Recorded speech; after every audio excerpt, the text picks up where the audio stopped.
Hello and welcome to this recorded session in the Science and Tech course where we're going to cover the remaining current affairs. In this session, we're going to do mainly two things, right? So firstly, we're going to look at whatever was remaining from biotech and health from the months of December and January. This is the first thing we're going to do. And second, we're going to look at space, right? Up space mein, there were some static concepts, small static concepts that were left. We're going to do that. And in space, we're also going to do whatever current affairs have come again from the month of May to the month of January. I'll first show you the articles and then study the current affairs through the handwritten notes like we have said. तो उसी format में होगा, right? अब ये start करते हैं और ये देखते हैं. First of all, thank you for like I asked in the last class, thank you for letting me do this in a sitting manner. It really helps me a lot. It's much easier for me this way. Anyway, अब ये देखते हैं, right? Look at this. This is, for example, the month of December, right? ये जो सारे articles हैं मैं बस आपको एक बारी में दिखा रहा हूँ. Obviously the top headline of these articles, they will be there in the handwritten notes. इसके बाद मैं आपको handwritten notes दिखाता हूँ, but just to give you an idea, these are the articles that we're going to be studying today. ठीक है, मैं सारे एक बारी में दिखा रहा हूँ so that we don't have to switch again and again, right? So all of these articles, जितने भी यहाँ पर articles हैं और जो थोड़ी बहुत चीज़ें रह गई थी, we're all going to study that. Biotech में थोड़े से एक दो static concepts were also remaining, like trans fats, genomic surveillance. We're also going to do that today. ठीक है, तो स्टार्ट करते हैं. So current affairs, this was the first article. ठीक है, उसी फॉर्मेट में करेंगे. You will have these hand written notes also, so just in the same format. You can जैसे हमने पहले किया वैसे ही करेंगे. अब firstly, emerging H5N1 mutations risk human infections. We know what H5N1 is, हम पहले पढ़ चुके हैं. That H5N1 is actually avian influenza. Right, we've read a lot about this. Lot of articles have come. We've also seen the previous year questions. H1N1 पे भी questions आए हैं before. ठीक है, so this is important. Now what has happened is that it has been spreading since 2020. There's a risk that it will now spread to humans. इस पे पहले भी articles देख चुके हैं. First human case has been seen recently, and genome sequencing करके this mutation, right? You can just read the name. This was found in this H5N1, and यहाँ पर क्या देखा गया कि this mutation is associated with faster replication in human cells and greater severity of the illness, right? So obviously genomic surveillance is crucial to track mutations. इसके साथ हमने एक और PYQ भी देखा था called aerial metagenomics, right? तो I hope you remember ये क्या था. ये आपने क्लास में सॉल्व भी किया, तो should not be a problem, right? अब सेकेंड आर्टिकल था ये, Indian cities their non communicable disease burden. तो देखो ये article mainly it was important for mains, but the important thing in this article is that we have to also understand from the point of view of prelims what communicable diseases are. ठीक है, तो हमें communicable disease भी समझनी है, non communicable disease भी समझनी है. देखो, one type of disease is communicable disease, right? Actually just give me a second. ठीक है, या there are two types of diseases. वैसे मैं क्लास में पढ़ा चुका हूँ, but I'm just repeating. देखो, one type of disease is communicable disease, right? Communicable is that it can be transmitted from one person to the other. मुझे let's say COVID-19 है, तो if you come close to me, you can have COVID-19. मुझे let's say dengue है, mosquito can bite me and then bite you and lead to communication of dengue, right? So it can go from one person to the other person. चाहे वो किसी career के through जाए, जैसे dengue में it goes through the aedes mosquito, ये भी हम पढ़ चुके हैं, इस पर काफ़ी न्यूज़ भी है अभी, या फिर it goes directly through a other carrier, let's say droplet based infection etcetera etcetera. जैसे पोलियो है तो फीको ओरल रूट है, राइट? डिप्थीरिया हमने पढ़ा था तो रेस्पिरेटरी रूट है, ऑल ऑफ दीज थिंग्स. अब second type of disease is non communicable disease. What is non communicable disease? That ऐसे from one person to the other it can not go. जैसे let's say I am having something like diabetes, तो you can not get diabetes from me. Diabetes हम पढ़ चुके हैं due to problem of insulin. तो अगर मेरे में इंसुलिन की कमी है, my body has an insulin problem, you can not get diabetes from me. You will get diabetes when your body gets an insulin problem, so known as non communicable diseases. तो इसके कुछ examples देखते हैं, जैसे कि heart attack, right? Stroke, diabetes, cancer, ये क्या है? These are non communicable diseases. जैसे अगर किसी को कैंसर है तो आपको उनसे कैंसर नहीं हो सकता है, right? You will develop cancer because of mutation in your oncogenes, for example, right? अब न्यूज़ इसके रिलेटेड आई थी. न्यूज़ आर्टिकल ये मेनली मेंस रिलेटेड है. I would want you to read this. This is about our national non communicable disease surveillance policy. थोड़ा GS2 के point of view से ज़्यादा इंपॉर्टेंट है, but again we should know what non communicable diseases are. इसमें obesity पे इस बार बहुत सारे आर्टिकल्स हैं. So obesity is something which is very very likely this year, right? Obesity हो सकता है क्वेश्चन भी आ जाए, काफ़ी लाइकली है। बहुत सारे क्वेश्चंस भी हम, बहुत सारे आर्टिकल्स मैं आपको दिखाऊंगा ओबेसिटी पे आए। अब नाउ रिमेंबर दिस आर्टिकल मैं आपको दिखाता हूँ, पहले एक कॉन्सेप्ट रिमेंबर करते हैं। We remember this concept of DNA profiling, right, we studied this. इसमें हमने कुछ चीज़ें पढ़ी थी, variable number of tandem repeats, short tandem repeats, micro satellite DNA, southern blotting technique, ये चीज़ें हमने पढ़ी थी। And on the basis of tandem repeats we used to do DNA profiling और डीएनए फिंगरप्रिंटिंग, राइट। याद करो इसमें हमने क्या डिस्कस किया था। इसमें हमने डिस्कस किया था that in DNA profiling for example what happens is that we take the DNA of one individual, right, फिर उसको हम we cut the DNA, sort out the fragments etcetera. फिर इस डीएनए से हम कुछ निकाल रहे थे कि वीएनटीआर्स कैसे हैं उसके, what sort of VNTRs are there, ये भी हम स्टार्टिंग में पढ़ चुके हैं। और एक ऐसा टाइप का पैटर्न आपको याद होगा, मैंने आपको क्लास में बना के दिखाया था, तो इस टाइप का पैटर्न बन जाता है, right. Now news has come regarding this technology only, ठीक है। तो अब ये देखो, ये डीएनए प्रोफाइलिंग करी गई है, एग्जैक्ट यही पैटर्न, ये कैसे वर्क करता है इसको हम एक्चुअल रियल लाइफ देखते हैं। जैसे ये वाई क्रोमोसोमल है डीएनए प्रोफाइल्स, तो इसमें कहा locus, locus means point of checking. So at one point of chromosome is called a locus. तो इस लोकस पे इस पेशेंट के पास 17 VNTRs हैं, डोनर के पास भी 17 है। पेशेंट का यहाँ पर बेसिकली आर्टिकल क्या आया था, that we were checking that in a paternity diagnosis case there is a child, we check the child's DNA and the father's DNA, right, and we were trying to see if this is the actual father of this child or not.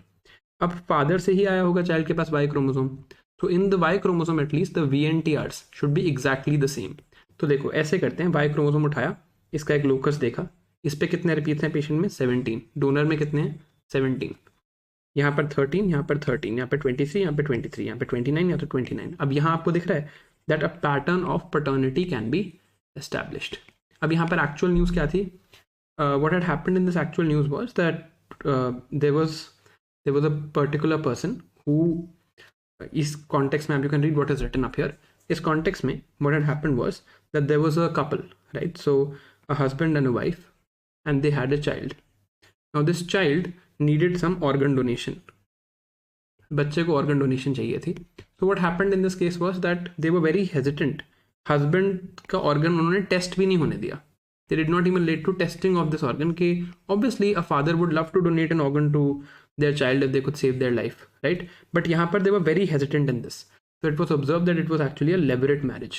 levirate marriage में क्या था कि woman was widowed or the husband is physically incapacitated, the children are fathered by the husband's brother, right, ये हिंदू का screenshot है, ये case था, and this was found out after DNA profiling was done, right, so I'm sure you are able to understand what this means, ठीक है। अब ये देखो, when DNA analysis reveals a closely guarded family secret, this was the exact article. तो DNA profile क्या होता है ये हम पढ़ चुके हैं, राइट। अब यहाँ पे केस स्टडी देख लेते हैं। Father offered to donate an organ to his ailing son, DNA analysis of son, mother and father revealed that man was not the biological father but likely a close relative. This led to the idea of कि okay this is a levirate marriage. अब levirate will not be asked you in science and tech, but हो सकता है in social issues or with some context of art and culture it can be asked. And DNA profiling हम already पढ़ चुके हैं, इसमें जो कॉन्सेप्ट्स हैं VNTR STR मैं आपको बता चुका हूँ। Southern blotting is also an important concept here, वो भी हम पढ़ चुके हैं, राइट। चलिए आगे चलते हैं। अब ये है बहुत ही इंटरेस्टिंग आर्टिकल, मज़ा आ जाएगा आपको पढ़ के, ठीक है। देखो पहले इस आर्टिकल की हेडलाइन देख लेते हैं, फिर मैं समझाता हूँ, फिर आएंगे इस पेज का करंट, इसके हैंड रिटन नोट्स देखेंगे। Extra chromosomal DNA challenges laws of genetics, ground breaking new studies find. मेरे को लगता है इस पर क्वेश्चन आना इस बार काफ़ी लाइकली है, लेट्स अंडरस्टैंड दिस आर्टिकल। देखो हो क्या रहा है, लॉज ऑफ जेनेटिक्स में हमने एक चीज़ पढ़ी कॉल्ड मियोसिस, हमने मियोसिस पढ़ा। मियोसिस में क्या होता था, this was one cell, it was splitting into first 2 then splitting into 4 haploid cells, यही हो रहा था। इसको थोड़ा और डिटेल में देखते हैं, let's zoom into meiosis and see what's happening, ठीक है। This is the first cell, the parent cell, right, which is going to form gametes. इसमें अब हमें पता है that in humans how many pairs of chromosomes are there, 23। तो हम 2 pair of chromosomes observe करते हैं, let's call this chromosome pair 1 जो मैंने ब्लू से मार्क किया, let's call this chromosome pair 2 जिसको मैंने ग्रीन से मार्क किया, ठीक है, तो अब यहाँ पर क्या होता है, हमने मियोसिस की प्रोसेस पहले भी देखी है. What happens in this process, firstly there will be doubling of genetic material. तो एक ऐसा सेल बनेगा, और मैं सेल नहीं बना रहा, I am not making the cell boundaries now, I am just making the chromosome. Cell के अंदर ही हो रही है ये process. I hope you can understand that. I am just making the I am just trying to make the chromosomes only. Okay, मैं सिर्फ chromosomes बना रहा हूँ जस्ट फॉर एन आइडिया. तो देखो क्या हुआ, क्रोमोसोम्स पहले ऐसे थे, then these chromosomes will double, ऐसे बन जाएंगे ये, right. So chromosomes will double, right. So the chromosomes will double like this. तो इसको रिप्रेजेंट करने की जगह let me make it like this, ऐसे भी दिखा देता हूँ. क्रोमोसोम्स डबल हो गए, तो क्रोमोसोम पेयर 1 भी डबल हो गया, क्रोमोसोम पेयर 2 भी डबल हो गया. ये होता है. अब ये एक ही सेल के अंदर हो रहा है. Then this cell will split into 2 first. When it splits into 2, then what is going to happen, ये जो सेल है इसके पास ये आएगा, एक ये क्रोमोसोम 1 का कॉपी, एक क्रोमोसोम 2 का कॉपी. इस सेल के पास क्या आएगा, क्रोमोसोम 1 का कॉपी, क्रोमोसोम 2 का copy. Of course there will be some crossing over in this stage. ये कॉन्सेप्ट भी हम पढ़ चुके हैं ऑफ क्रॉसिंग ओवर. कुछ ना कुछ क्रॉसिंग ओवर हो रही होगी, बट दैट्स ओके, इसको अभी के लिए इग्नोर करते हैं, हम कुछ और समझने की कोशिश कर रहे हैं. Then this will further split into 2 cells, क्योंकि हैप्लॉइड सेल बनना है. Further into 2 cells this will split. जब further into 2 cells this will split, what will happen, एक सेल बनेगा ऐसा, इसमें ये क्रोमोसोम 1 की कॉपी, ये क्रोमोसोम 2 की कॉपी, और ऐसे 4 सेल बनेंगे. All these cells will look the same. All will have 1 chromosome 1 copy, 1 chromosome 2 copy. अब ये finally we have got 4 haploid cells ना. यही हो रहा था मियोसिस के प्रोसेस में, 4 हैप्लॉइड सेल्स बने. अब यहाँ से देखो, this was the original mother cell, 2 copies of chromosome 1, 2 copies of chromosome 2. Final cells have 1 copy of chromosome 1, 1 copy of chromosome 2. तो 2n से from diploid we have come to a haploid arrangement. ये बात तो हमें पता है. अब let us think of in terms of genes now. जो जीन्स इस क्रोमोसोम पे हैं, लेट्स से इस क्रोमोसोम 1 है ये, क्रोमोसोम 1 पे let's say the genes in chromosome 1 are the genes including let's say the genes for height and intelligence. And on chromosome 2 let's say there are genes with regards to eye color. ठीक है, तो height और intelligence की jeans तो साथ में जाएंगी ना. ये क्रोमोसोम ऐसे पहले डबल होगा, फिर यहाँ जाएगा, फिर ऐसे जाएगा. Chromosome 1 contains genes of height and intelligence. तो ये जो हाइट और इंटेलिजेंस की जीन्स हैं, genes on the same chromosome will be inherited together. Height और इंटेलिजेंस की जीन क्रोमोसोम 1 पे ऐसे आएगी. बट जो दूसरी जीन है, कलर ऑफ आईज, लिख देता हूँ मैं just for clarity. Colour of eyes, ये जीन तो अलग जा रही है. ये पहले ऐसे डबल हुआ होगा, फिर ये इस सेल में जाएगा, फिर ये फर्दर ब्रेक करेगा ऐसे, है ना. तो what we can say is that genes on the same chromosome, height and intelligence are on the same chromosome. Genes on the same chromosome are inherited together. Genes on different chromosomes are inherited separately. तो colour of eyes अलग से inherit होगा, height और intelligence अलग से inherit होगा. अब इसमें आकर आपस में कोई लिंक नहीं है. क्रोमोसोम 1 अपने आप अपना काम कर रहा है और यहाँ जा रही हैं जीन्स. क्रोमोसोम 2 अपने आप अपना काम कर रहा है और यहाँ जा रही हैं genes. So genes on the same chromosome, genes on the same chromosomes are inherited together. Genes on different chromosomes are inherited separately, independently of each other. Colour of eyes का इनहेरिटेंस का कोई लिंक नहीं है with height and intelligence, but height and intelligence का आपस में link है. This is known as Mendel. Mendel के हमने लॉज पढ़े, मेंडल्स लॉज ऑफ जेनेटिक्स. एक हमने लॉ ऑफ डोमिनेंस पढ़ा था, right? Law of dominance I have told you in the class. That was the first law. एक और लॉ है, सेकंड लॉ को हम इग्नोर करते हैं अभी के लिए. Third law is law of independent assortment. Independent assortment, independent assortment means, जो मैंने आपको बात 3 बार बोली, कि genes on same chromosome are inherited together and on different chromosomes are inherited separately. This is the genetic law. अब इसको violet करता है एक्स्ट्रा क्रोमोसोमल डीएनए. क्या होता है एक्स्ट्रा क्रोमोसोमल डीएनए, उसकी बात करेंगे. पहले देखो वायलेट कैसे करता है. लेट से इस सेल में there were 4 fragments of extra chromosomal DNA, ऐसे 4 फ्रैगमेंट्स थे. ठीक है, तो अब इसके हिसाब से एवरीथिंग एल्स, अगर मैं I copy this with everything else, तो होना कैसा चाहिए था कि यहाँ पर ये फ्रैगमेंट्स अल्टीमेटली, जैसे ये 2 pairs of chromosome 1, 2 pairs of chromosome 2 get distributed like this. चारों में एक एक इंडिपेंडेंटली ऐसे डिस्ट्रीब्यूट हुए. तो ये जो 4 एक्स्ट्रा क्रोमोसोमल डीएनए हैं, ये भी ऐसे डिस्ट्रीब्यूट होने चाहिए. The ideal distribution pattern would have been this, that every cell gets some part of extra chromosomal DNA. क्या होता है एक्स्ट्रा क्रोमोसोमल डीएनए, वो भूल जाओ. But distribution does not happen like this, ऐसे नहीं होती distribution.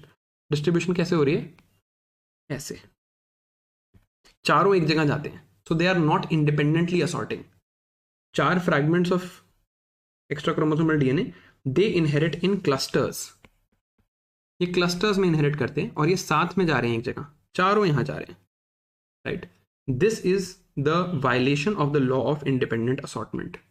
This is the basically the news. अब देखते हैं न्यूज को, ठीक है। सबसे पहले तो ecDNA is extra chromosomal DNA, it is circular structure that floats freely inside the cell, okay, and created when chromosomes are broken और रीस्ट्रक्चर्ड। तो क्या हो रहा है, क्रोमोसोम्स हैं, there is a chromosome, this chromosome gets broken, ऐसा chromosome है, थोड़ा सा इट गेट ब्रोकन एंड कुछ एक्स्ट्रा क्रोमोसोमल डीएनए बन गया, राइट। अब कैसे होता है ये, there are many natural processes of chromosomal damage. Cell division में हो सकता है, one of the important words here is chromothripsis. Chromothripsis means that chromosomes get broken. This can happen through smoking, through exposure to certain chemicals, and this leads to DNA damage. अब extra chromosomal DNA जो है, it is associated with cancer, right. तो जहां जिसके cases में extra chromosomal DNA ज्यादा है, where it's more likely for you to have cancer. And surprisingly जब किसी को कीमोथेरेपी दी जाती है, कीमोथेरेपी भी हम क्लास में पढ़ चुके हैं, केमिकल्स की थेरेपी फॉर कैंसर, केमिकल्स कौन से, ड्रग्स, मेडिसिन। कीमोथेरेपी देने से एक्स्ट्रा क्रोमोसोमल डीएनए एक्चुअली बढ़ता है, ठीक है। अब एक्स्ट्रा क्रोमोसोमल डीएनए के एक दो और characteristics, chromosomal DNA, chromosome stay fixed inside the cell, but extra chromosomal DNA moves freely inside the cell. अब यहां पर बस एक वर्ड है, FISH, called fluorescence in situ hybridization. This is a technique used to detect cellular DNA. कहीं भी आपको fish दिखे, टेक्निक टू डिटेक्ट डीएनए, ठीक है। अब यहां क्या हो रहा था, आइडली ये यही प्रोसेस मैंने आपको बना के दिखाई थी, मियोसिस में ऐसे यहां पर 2 क्रोमोसोम का पेयर है, क्रोमोसोम 1, 2, ये ऐसे डिवाइड होते हैं, right. If there are 4 parts of extra chromosomal DNA also, they should have divided like this, 1 each, but they inherit in clusters. तो अब देखो अब क्या होता है, इससे लॉजिक समझो और इससे इसका रेलेवेंस समझो। पहले तो law of independent assortment violate हो गया, we read what this law is, है ना। अब extra chromosomal DNA is exception to this law and it is passed on in clusters, and this increases the likelihood of cancer. The fact that all 4 of these will not separate into 4 different cells, ये 4 different cells में नहीं separate होगा, ये चारों clusters में साथ में जाएंगे in one cell, this is called the jackpot effect, that they are all inheriting together, they are violating the law of independent assortment and increasing the likelihood of cancer. जिसके भी case में यहाँ पे बताया हुआ है एक्स्ट्रा क्रोमोसोमल और chromosomal DNA में difference, extra chromosomal DNA actually 50 years ago discover हुआ था, right, and it is present in 40% of cancer cells, और ब्रेन ट्यूमर में तो ये नंबर 90% है। करता क्या extra chromosomal DNA, it interacts with other DNA and increases the activity of certain jeans. Basically अगर आपके सेल्स में एक्स्ट्रा क्रोमोसोमल डीएनए है, वो आपके बाकी डीएनए से इंटरेक्ट करेगा and the chances of your oncogenes getting expressed, oncogenes भी आपको पता है वो बहुत ज़्यादा बढ़ जाएंगी। तो extra chromosomal DNA can lead to cancer. तो अब हमें इस आर्टिकल से क्या समझ आया, एक बार हेडलाइन दोबारा देखते हैं ताकि आप क्विकली रिवाइज कर सको। What was the idea, let's read the sub title also. In normal human cells DNA is enclosed in 23 pairs of chromosomes. Natural processes can damage DNA. Cells can also make mistakes during this. Such processes could cause small part of DNA to break away and float freely inside the nucleus called extra chromosomal DNA. ठीक है, normally chromosomes independently assort होते हैं, extra chromosomal DNA independently assort नहीं होता, clusters में होता है। अब क्योंकि क्लस्टर्स में है, अब ये आप समझना यहाँ पे, if extra chromosomal DNA enhance the chances of cancer, अगर चारों में एक एक एक्स्ट्रा क्रोमोसोमल डीएनए होता तो चारों में 25% चांस ऑफ कैंसर था, बट अब ये चारों एक ही सेल में चले गए हैं, तो अब इस सेल का कैंसर चांस बहुत हाई है, right. This is known as the jackpot effect that they inherit in clusters. यहाँ पे एक और इंपॉर्टेंट टर्म थी, chromothripsis. Chromothripsis is breakdown of chromosomes due to damage. अब स्मोकिंग से क्रोमोथ्रिप्सिस बढ़ सकता है for example, that is how smoking can lead to cancer. ठीक है, आगे चलते हैं। अब ये है आर्टिकल टीबी पे। टीबी हम बहुत डिटेल में देख चुके हैं, so I am not going into detail of this article. इस बेसिकली आर्टिकल में क्या बताया गया है कि देखो, TB is also associated with mental health condition, right. Mental health conditions जो हैं, they also happen when people are undergoing TB because there is a huge stigma involved. अगर आपके पास भी आपको किसी को पता चलेगा कि okay this person has developed tuberculosis, लोग उनसे बात करना बंद कर देते हैं, right? Because of course it's a communicable disease also, right? And we have a negative connotation because so many people have lost their lives in India unfortunately because of TB. तो ये इस आर्टिकल में बताया गया था कि TB treatments एक long term है ना, हमने इसका नया रेजिमेंट भी देखा है, पुराना रेजिमेंट भी देखा है, साइड इफेक्ट्स भी होती हैं, राइट, अपीयरेंस चेंज हो जाती है, रैशेज होते हैं etcetera. So 84% of TB patients are actually experiencing mental health challenges. और इसमें ये भी देखा गया था कि अगर आप उनका मेंटल हेल्थ ट्रीट करो साथ में, देखो अब आपको एक पेशेंट मिला ऑफ टीबी, एक तरीका है कि आप उनको सिर्फ टीबी ट्रीट कर रहे हो, and the other way is you're not only treating their TB, you're also treating their mental health challenges. If you do that, the chances of recovery are 4 times faster, right? तो हमें TB patients को mental health support चाहिए, community engagement चाहिए, and we need to integrate mental health with TB treatment. ये mains में बहुत काम आएगा, प्रीलिम्स में maybe not that important. अब ये देखो, new insights into how long COVID infection for a long time affects the brain. तो बस यहाँ पर हमें ये जानना है कि कोविड-19 से ब्रेन पे इफेक्ट्स भी आते हैं, ठीक है. Vaccine don't have the same effect, vaccine से इफेक्ट नहीं होता. अब क्यों हो रहा है ये, why are these effects happening, let's see. देखो हम लोगों ने क्या किया, हमने MRI स्कैन्स किए पेशेंट्स के before and after the developed कोविड-19, तो देखा गया कि ब्रेन के कुछ रीजन्स में श्रिंकेज है, ठीक है. अब कोविड वायरस का एक स्पाइक प्रोटीन है, this is the thing that generates the immune reaction. ये हमने देखा था, स्पाइक प्रोटीन डिलीवर करेंगे, अलग अलग तरह के वैक्सीन बनाएंगे एक्सेट्रा. नाउ इन्फेक्शन खत्म होने के बाद भी the spike protein stage in the body leading to long COVID. आपकी इन्फेक्शन खत्म हो गई है बट आपका spike protein has not left the body. अब हमने एक टाइप ऑफ सेल देखे थे called macrophages. Macrophages word break down करेंगे तो समझ आएगा इनका काम क्या होगा, सेल्स को ईट करना होगा. They were part of our immunity. Brain के अंदर जो टाइप ऑफ मैक्रोफेजेस हैं they are called microglia, right. अब क्या होता है माइक्रोग्लिया, देख लो, glial cell located in the CNS central nervous system which involves our brain, spinal cord etcetera. Resident immune cells of brain and spinal cord. तो microglial cells are actually immunity giving cells in the central nervous system. अब ये spike protein, virus का spike protein stays longer in the body. अब because it stays longer in the body, what happens, microglia are meant to trigger themselves once they see the spike protein. तो जैसे ही वो spike protein देखते हैं microglia trigger हो जाते हैं. बहुत ज़्यादा टाइम तक आपका स्पाइक प्रोटीन वहाँ रहेगा तो माइक्रोग्लिया कॉन्स्टेंटली ट्रिगर्ड रहेंगे, राइट. इससे फिर वो ब्रेन में they will have immune reactions and this leads to problems of memory and other brain problems. तो माइक्रोग्लियल रिस्पॉन्स है basically, right. You need to remember just the terms of microglia and the idea of long COVID, ठीक है. चलो next देखते हैं, preventing malaria using GM parasites. अब ये आप, this I would expect you to read, ठीक है. आर्टिकल में आपको समझाता हूँ. देखो मलेरिया प्रिवेंशन के 2-3 तरीके हैं, राइट. एक तरीका है कि आप वैक्सीन दे दो पेशेंट को. वैक्सीन दोगे तो क्या होगा, पेशेंट की इम्यूनिटी बढ़ेगी. एक है आप मेल मस्कीटोज को स्टेरिलाइज कर लो. अब मलेरिया कौन से मस्कीटो से होता है ये आपको याद करना है, इट्स एनोफिलीज, ठीक है. बट ये बातें भूलना नहीं है, और मलेरिया आप हम पढ़ भी चुके हैं तो प्लीज़ पढ़ लेना. Malaria is also link to sickle cell anaemia, ये भी मैं आपको पढ़ा चुका हूँ. मलेरिया का वैक्सीन पे भी एक आर्टिकल आया है, ठीक है, ये भी मैं आपको पढ़ा चुका हूँ, तो प्लीज़ रिमेंबर दिस. अब मलेरिया क्या, तो आप वैक्सीन दे दो या फिर आप मेल मस्कीटोज को स्टेरिलाइज कर दो, right. Male mosquitoes are not causing the disease but if you sterilise the male mosquitoes how will new mosquitoes actually be born, ठीक है. ये एक तरीका है. एक तरीका है you make GM mosquitoes, genetically modified mosquitoes बना दो, ठीक है.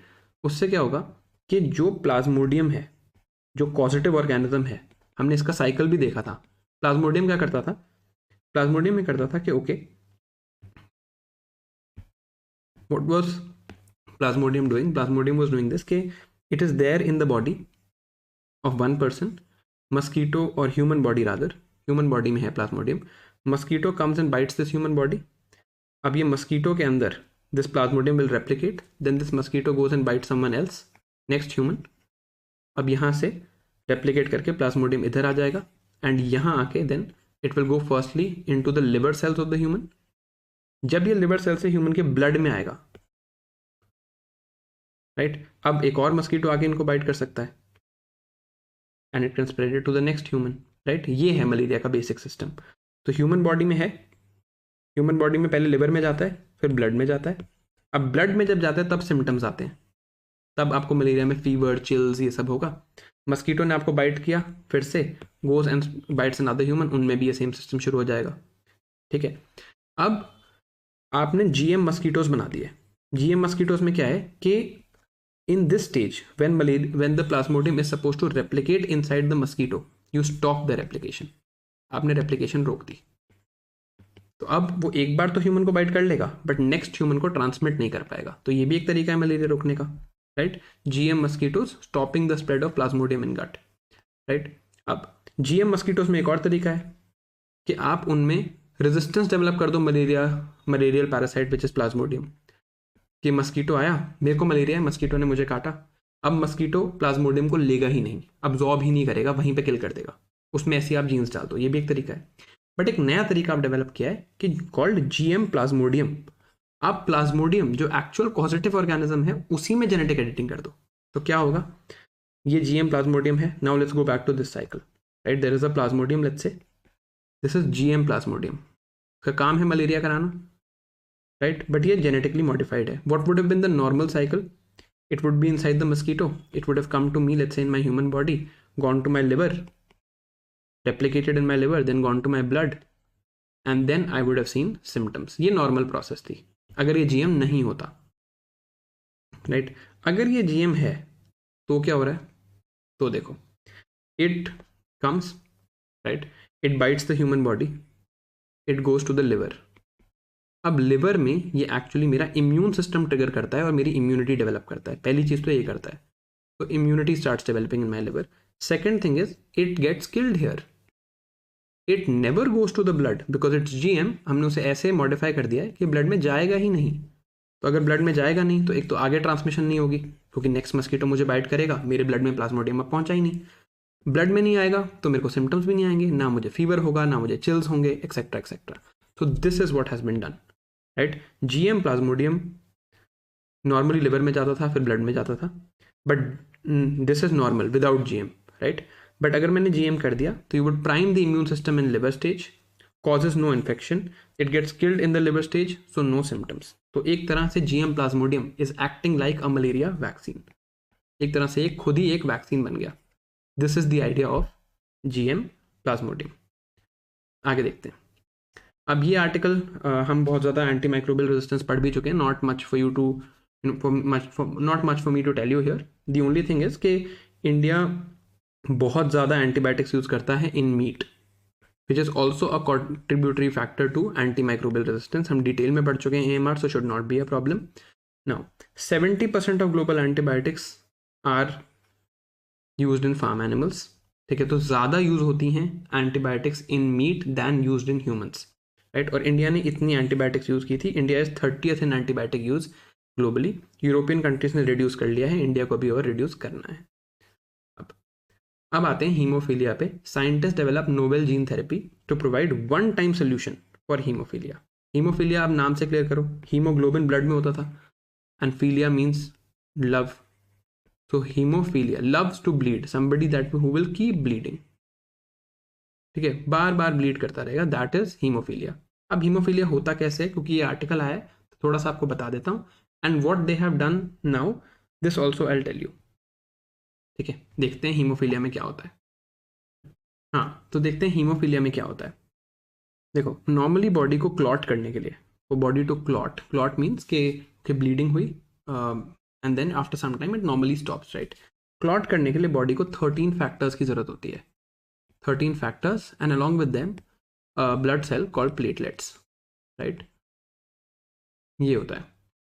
अब इन 13 फैक्टर्स में फैक्टर 8 जो 8th फैक्टर है, अगर उसकी डेफिशिएंसी हो आपको because of some genetic reasons, that is haemophilia type ए।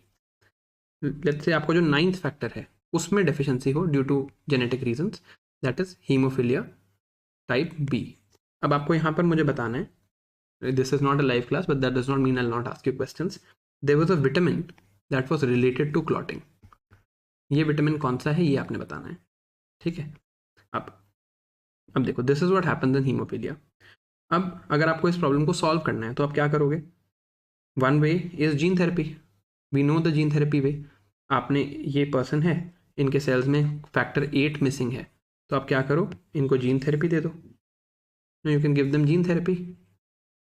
अब ये जीन आप फैक्टर 8 का इंस्टिल कर दो, this will make factor 8 and this cell will become normal. This is how gene therapy would work. In other ways कि आप उनको बाहर से एक्सटर्नली फैक्टर 8 दे दो, फैक्टर 8 आप उनको इंजेक्ट करके दे दो, but this would require multiple times of injection, because आप एक बार फैक्टर 8 दोगे, बॉडी वो factor 8 over let's say 2 weeks use कर लेगी, फिर 2 वीक्स बाद आप फिर से फैक्टर 8 दोगे, तो बार बार every 2 weeks this patient will have to come to the hospital and this is excruciating for this patient. But gene therapy से अगर हम सॉल्व करेंगे तो एक बारी में आपने पूरे सेल्स को जीन दे दिया, अब बॉडी खुद फैक्टर 8 बना सकती है constantly. This is a better solution, and this is what was in the news, right? This is exactly what has happened. So scientists have developed a novel gene therapy to provide one-time solution for hemophilia, right? यहाँ पर इसके बारे में लिखा है, do read it once, right? Total there are 13 factors. ये जो यहाँ पे लिखा है मैं आपको पढ़ा चुका हूँ. Total 13 factors. Hemophilia happens hemophilia B happens due to factor 9. Hemophilia A, like it's written here, happens due to factor 8. ठीक है. अब नेक्स्ट आर्टिकल है द ब्यूटिफुल माइंड। अब यहाँ पर क्या किया है बेसिकली, दैट आईआईटी मद्रास के रिसर्चर्स ने क्या किया, that they took the brains of 5 developing babies. अब डेवलपिंग बेबी का ब्रेन आप ऐसे नहीं निकाल सकते, but unfortunately these babies were stillborns. इन स्टिल बॉर्न्स का उन्होंने ब्रेन लिया, they were basically did not have a proper delivery, unfortunately they died during the process of delivery, so they were stillborns. इनका इन्होंने brain लिया, 5 brains लिए, इनको slice किया, they took the brain of these 5 babies and they made a lot of slices, and from these slices they were then able to generate a 3D map of how the brain actually works. That's all that's in this news, right? तो उतना कोई बहुत important नहीं है, but हाँ, since we're covering everything you should know. अब sweetened drinks increase the risk of cardiovascular diseases. Basically क्या कह रहा है कि स्वीटन ड्रिंक्स जो होती हैं उसमें आर्टिफिशियली एडेड शुगर होता है। स्वीटन ड्रिंक्स लाइक लेट्स से जो फ्रूट जूसेस वी ड्रिंक, उनमें बहुत ज़्यादा शुगर होता है, specially processed fruit juices, right?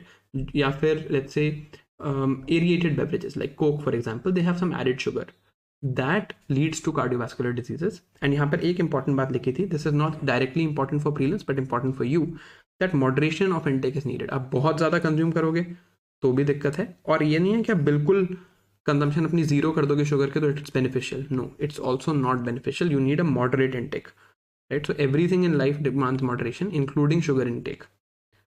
Now अब ये देखो, what is disease X and why should the world prepare for it. देखो, disease X is not an actual disease, it's a hypothetical disease, कोई पर्टिकुलर डिजीज नहीं है। Disease X basically means ऐसी disease जो अभी तक अननोन है, and it can cause an outburst or an outbreak that spreads rapidly and unpredictably. For example, COVID-19 was seen as a type of disease X. अब इसको fight करने के लिए आपको ग्लोबल कोऑपरेशन चाहिए, तो WHO ने एक पैंडेमिक ट्रीटी प्रपोज की है। There is a coalition for epidemic preparedness innovations and there is the Nagoya protocol. Nagoya protocol क्या है ये मैं आपको बताऊंगा when I am teaching you environment, ठीक है? अब ये देखो, यहाँ पे लिखा है concept of disease X. Ebola जब आया था 2014 to 2016 में, तब इस बारे में बात हुई थी। WHO also prepares a priority list of pathogens. कौन कौन, ये लिस्ट में कौन कौन से पैथोजन है which are capable of causing something like disease X, right? So global attention needs to be focused here. तो इबोला इस लिस्ट में है, जीका इस लिस्ट में है, मार्बर्ग वायरस ये इस लिस्ट में है, तो it's a fairly extensive list, you just need to know it's prepared by the WHO। Again not a very important article. अब US Congress, so US has 2 houses of parliament, like same as us, but their houses are called, one is House of Representatives and the other is called the Senate, and मिला के इसको कहते हैं Congress, right? So this is the US Congress, okay? अब एक congressional committee which had members from both sides, basically they were making a report on how did COVID origin. So they have supported, not proven, but supported something called lab leak theory, right? अब कैसे बनी ये बात देखो, lab leak theory का क्या मतलब है, दैट कोविड-19 कहाँ से आया? कोविड-19 actually came from a leakage from a lab in Wuhan in China. तो ये कैसे प्रूव किया इन्होंने कहा देखो, COVID-19 belongs to a family of viruses हम काफ़ी पढ़ चुके हैं, ये भी एक पर्टिकुलर फैमिली को बिलोंग करता होगा। तो इस फैमिली में बाकी वायरसेस को स्टडी करते हैं। तो इन फैमिली में जब बाकी वायरसेस को स्टडी किया और COVID-19 को स्टडी किया तो एक मेजर डिफरेंस मिला। COVID-19 had something called a furin site. What is a furin site? It helps, detail में जाने की जरूरत नहीं है, it helps covid bind to our cells. तो कोविड की जो बाइंडिंग है टू आवर सेल्स, इस पे क्वेश्चन आ चुका है PYQ, ACE2 वाला क्वेश्चन आप याद करो, आया था, राइट? तो furin site is on covid, ACE2 is in the human body, ACE2 human body का रिसेप्टर है। फ्यूरिन साइट इज COVID-19 के अंदर एक फ्यूरिन साइट है that helps bind it to human cells, right? Furin is the type of enzyme. ये देखा गया कि कोविड की फैमिली में जो बाकी वायरसेस थे, none of them actually had a furin site, right? तो एकदम से फ्यूरिन साइट कैसे आ गई? तो इस रिपोर्ट में लिखा है that this furin site actually gain by something called a gain of function mutation. तो बेसिकली लोग क्या कर रहे थे, दैट दे टुक COVID-19, इन्होंने COVID-19 को लिया, ये जो वुहान में लैब थी, they took COVID-19 and they edited it and they added a mutation in it. इस म्यूटेशन से a certain function was gained. Which function was gained? The function to create this furin site. Okay, naturally occurring mutation से नहीं हुआ है, ये gain of function mutation जो lab में हुई है उससे हुआ है। So that is what led to the idea that COVID-19 is actually leaking from a lab. That's what this article says. हमें यहाँ पर एक तो gain of function mutation पता होनी चाहिए और lab leak theory पता होनी चाहिए, right? Furin is not that important. अब popular drugs for weight loss have been endorsed by WHO। क्यों पढ़ा रहा हूँ ये आपको? सिर्फ ये आपको याद रखना है, GLP-1 रिसेप्टर एंटागोनिस्ट, GLP-1, बस इतना याद रख लो। ये इन ड्रग्स के नाम है, सीमाग्लोटाइड, टिरिसेपेटाइड, नहीं याद रखना। क्यों पढ़ा रहा हूँ आपको ये? बिकॉज ओबिसिटी पे अभी आप देखोगे बहुत सारे आर्टिकल्स आए हैं, a lot of articles have come on obesity, ठीक है? तो याद रखना GLP-1 is related to obesity, that much is enough, क्योंकि रिसेप्टर पे पहले क्वेश्चन आ चुका है। So that's why I am teaching you this. अब ये बहुत इंटरेस्टिंग आर्टिकल है, challenges of posthumous reproduction. Posthumous means after death, how is somebody reproducing after death. तो एक्चुअली एक केस क्या हुआ था अभी, that there was a young man, right, and he was unmarried. He was also a terminally ill cancer patient, so he knew that he is going to pass away and probably not going to survive. तो इन्होंने क्या किया, इन्होंने अपने sperms को preserve कर लिया। तो क्रायो प्रेजर्वेशन कहते हैं इसको। क्रायो से आपको क्लियर हो रहा होगा word breakdown, cryo say that it's happening at very low temperatures, right? तो इन्होंने अपने स्पर्म्स को क्रायो प्रिजर्व कर लिया, तो क्रायो प्रेजर्वेशन ऑफ स्पर्म्स। अब इस यंग मैन के जो पेरेंट्स थे, पेरेंट्स ने कहा अब हॉस्पिटल जाके इस यंग मैन के, that this person has now died, unfortunately he passed away, right? तो पेरेंट्स ने क्या बोला? पेरेंट्स ने बोला कि यार हमारे पास एक क्रायो प्रिजर्व्ड स्पर्म तो है, हम ये यूज कर लेते हैं, एक डोनर फीमेल के एग्स यूज कर लेते हैं इसको, और एक सरोगेट यूज कर लेते हैं। Now these terms you have to study in social issues, what is surrogacy etcetera. एक सरोगेट यूज कर लेते हैं, she will bear the baby and we can have a grandchild, and हमारा our son has died but at least we can have a grandchild and restore his legacy। अब ये चीज़ hospital ने मना कर दी कि ये तो लॉ में नहीं है। तो then they went to the high court and the high court actually allowed this, the Delhi High Court allowed this decision to happen, right? This is what the news is, the Delhi High Court allowed this to happen, right? जो हमारी दो acts हैं, assisted reproductive technology act, assisted reproductive technology is, जैसे हमने पढ़ा था, in vitro fertilisation, assisting people through the lab to have reproduction, और surrogacy regulation act. इन दोनों एक्ट्स को मिला के कोई भी पोस्टमस गमीट यूज पे कोई भी क्लॉज नहीं है, there is no such clause here in these acts. Despite this the Delhi high court has allowed this. Now I would recommend कि GS2 के करंट अफेयर्स में, पॉलिटी के करंट अफेयर्स में read up on these acts, because मेरे को लगता है इससे क्वेश्चन आ सकता है since they are in the news, but again not that important, at least from science and tech. अब why do we lose muscle mass with age, right? इसमें क्या बताया गया कि over time people lose their muscle mass। आपने देखा होगा old people don't have a lot of muscle mass। क्यों? because over time mutations accumulate in the body। अब ये म्यूटेशन सिर्फ क्रोमोसोमल DNA में नहीं हो रही, ये म्यूटेशंस माइटोकॉन्ड्रियल DNA में भी हो रही हैं। Because of this mitochondrial function gets reduced, and अगर आपका माइटोकॉन्ड्रियल फंक्शन नहीं है तो मसल ग्रोथ के लिए माइटोकॉन्ड्रिया चाहिए. That's all that was there in this article, right? So there is deletion of mutation, deletion mutations. Deletion mutation means some part of the DNA gets deleted, or aberrant expression of mitochondrial DNA. Mitochondrial DNA does not get expressed properly as proteins. This correlated with biological aging, right? Just read whatever is written here, but mainly मैंने आपको चीज़ बता दी है. Not a very important article. Polio is very important this year. हम OPV IPV पढ़ चुके हैं, important भी है, हो सकता है क्वेश्चन आ जाए, तो इसको जरा डिटेल में देख लेते हैं. WHO की सर्वेलेंस पे भी हम आर्टिकल पहले देख चुके हैं, राइट? बेसिकली अभी क्या हुआ है कि फिर से वाइल्ड पोलियो वायरस और वैक्सीन डेराइव्ड पोलियो वायरस, इनके केसेस बढ़ने लग गए हैं, right? There was a global deadline to eradicate polio by 2024. That obviously has not happened, and we can see cases of wild polio virus and vaccine derived polio virus happening. Now you will remember that vaccine derived polio virus can only happen using OPV. क्यों? OPV क्या है? Oral है, easy to administer है, but it is a live attenuated form of vaccine. हमने ये देखा था कि IPV से नहीं होता. IPV does not cause vaccine derived polio virus, but OPV does. अभी भी मोस्ट लोग OPV को यूज कर रहे हैं. OPV आपने दे दिया एक इम्यूनो कॉम्प्रोमाइज्ड इंडिविजुअल को. I've taught you this before. This leads to development of vaccine derived polio, and फिर से एपिडेमिक स्प्रेड हो सकती है. सो रिकमेंडेशन यहाँ पर ये है कि we need to switch from OPV to IPV. अब Indian researchers develop injectable hydrogel for targeted cancer treatment. पहले तो मैं आपको हाइड्रोजेल्स पढ़ाऊंगा अभी आगे जाके, but you look at this question, civil services prelims 2024, exact question was asked on hydrogels, right? तो यहाँ पर पहले देख लेते हैं हाइड्रोजेल होता क्या है. बेसिकली अल्ट्रा शॉर्ट पेप्टाइड्स भी हम पढ़ चुके हैं, right? Design to remain insoluble in biological fluid. तो क्या होता है, देखो आपने लेट्स से किसी में कोई भी इंजेक्शन दिया, right? If you let's say have a person and you inject them with anything, आपने इनको किसी भी चीज़ का इंजेक्शन दिया, राइट? जो भी चीज़ आप यहाँ पे इंजेक्ट करोगे that will get dissolve in our blood. आप ब्लड में इंजेक्शन दोगे और ब्लड से it will go to various parts of the body, यहाँ पे स्प्रेड हो जाएगा, राइट? अब आप चाह रहे थे कि सिर्फ लेग में मेरे को इंजेक्शन देना है, यहीं पर रहे. ऐसे मैंने आपको साइड इफेक्ट्स भी समझाए थे, राइट? कि ब्लड में चीज स्प्रेड होगी, लेकिन फिर ब्लड से it will go to all parts of the body. When it goes to all parts of the body it might lead to side effects.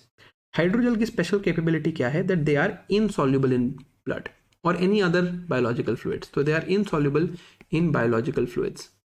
इससे क्या होता है? Because they are insoluble in biological fluids, they will not spread and they will stay localised at the injection site, right? They can mimic living tissues, right? So what happens is tumor cells में there is a molecule called glutathione, right? अब इसमें क्या होता है, tumour cells जितने भी हमारे cancer cells हैं वो ग्लूटाथायोन इमिट कर रहे हैं, ठीक है? हाइड्रोजेल आपने कहीं पे दे दिया, हाइड्रोजेल इस ग्लूटाथायोन को देख के इसी सेल के अंदर जाता है, बस बाकी सेल्स के अंदर नहीं जाता. अब कैंसर ट्रीटमेंट की मेन प्रॉब्लम क्या है? You want to kill the cancer cell, but बाकी सेल्स भी किल हो गए. But using hydrogel you can only send this into this particular cell, so you can have precision and targeted drug delivery. Exactly control drug delivery पे ही question आया था last year, right? अब cancer treatment में exactly in cancer treatment we have read some other type of therapy also which is also in the news, जिसमें हम T cells को modify करते हैं.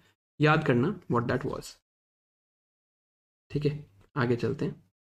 अब study traces the route of Ebola virus to skin surface. Ebola भी news में है. It was a type of disease X, right? Basically ये देखा गया है कि जो लोग इन्फेक्शन हुई थी जिनको इबोला की, उनकी स्किन में भी इबोला था, right? It was in a type of cell called the keratinocytes. Keratin आपने सुना होगा. Keratin is unique to the skin. Keratinocytes are the cells that carry keratin. यहाँ पर इबोला के बारे में लिखा है. सिम्टम्स एक बार रीड करने हैं, बिल्कुल जानने नहीं है. रूट्स ऑफ इन्फेक्शन देखने हैं ज़रूर, ये इंपॉर्टेंट है. सो कॉन्टैक्ट विद ब्लड और secretions of other infected people और एनिमल्स है जूनोटिक डिजीज. बोला हम पहले भी देख चुके हैं. वाइल्ड एनिमल है, उसका आपने मीट ले लिया, या touching objects that have come in contact with the virus, तो टच से स्प्रेड होता है.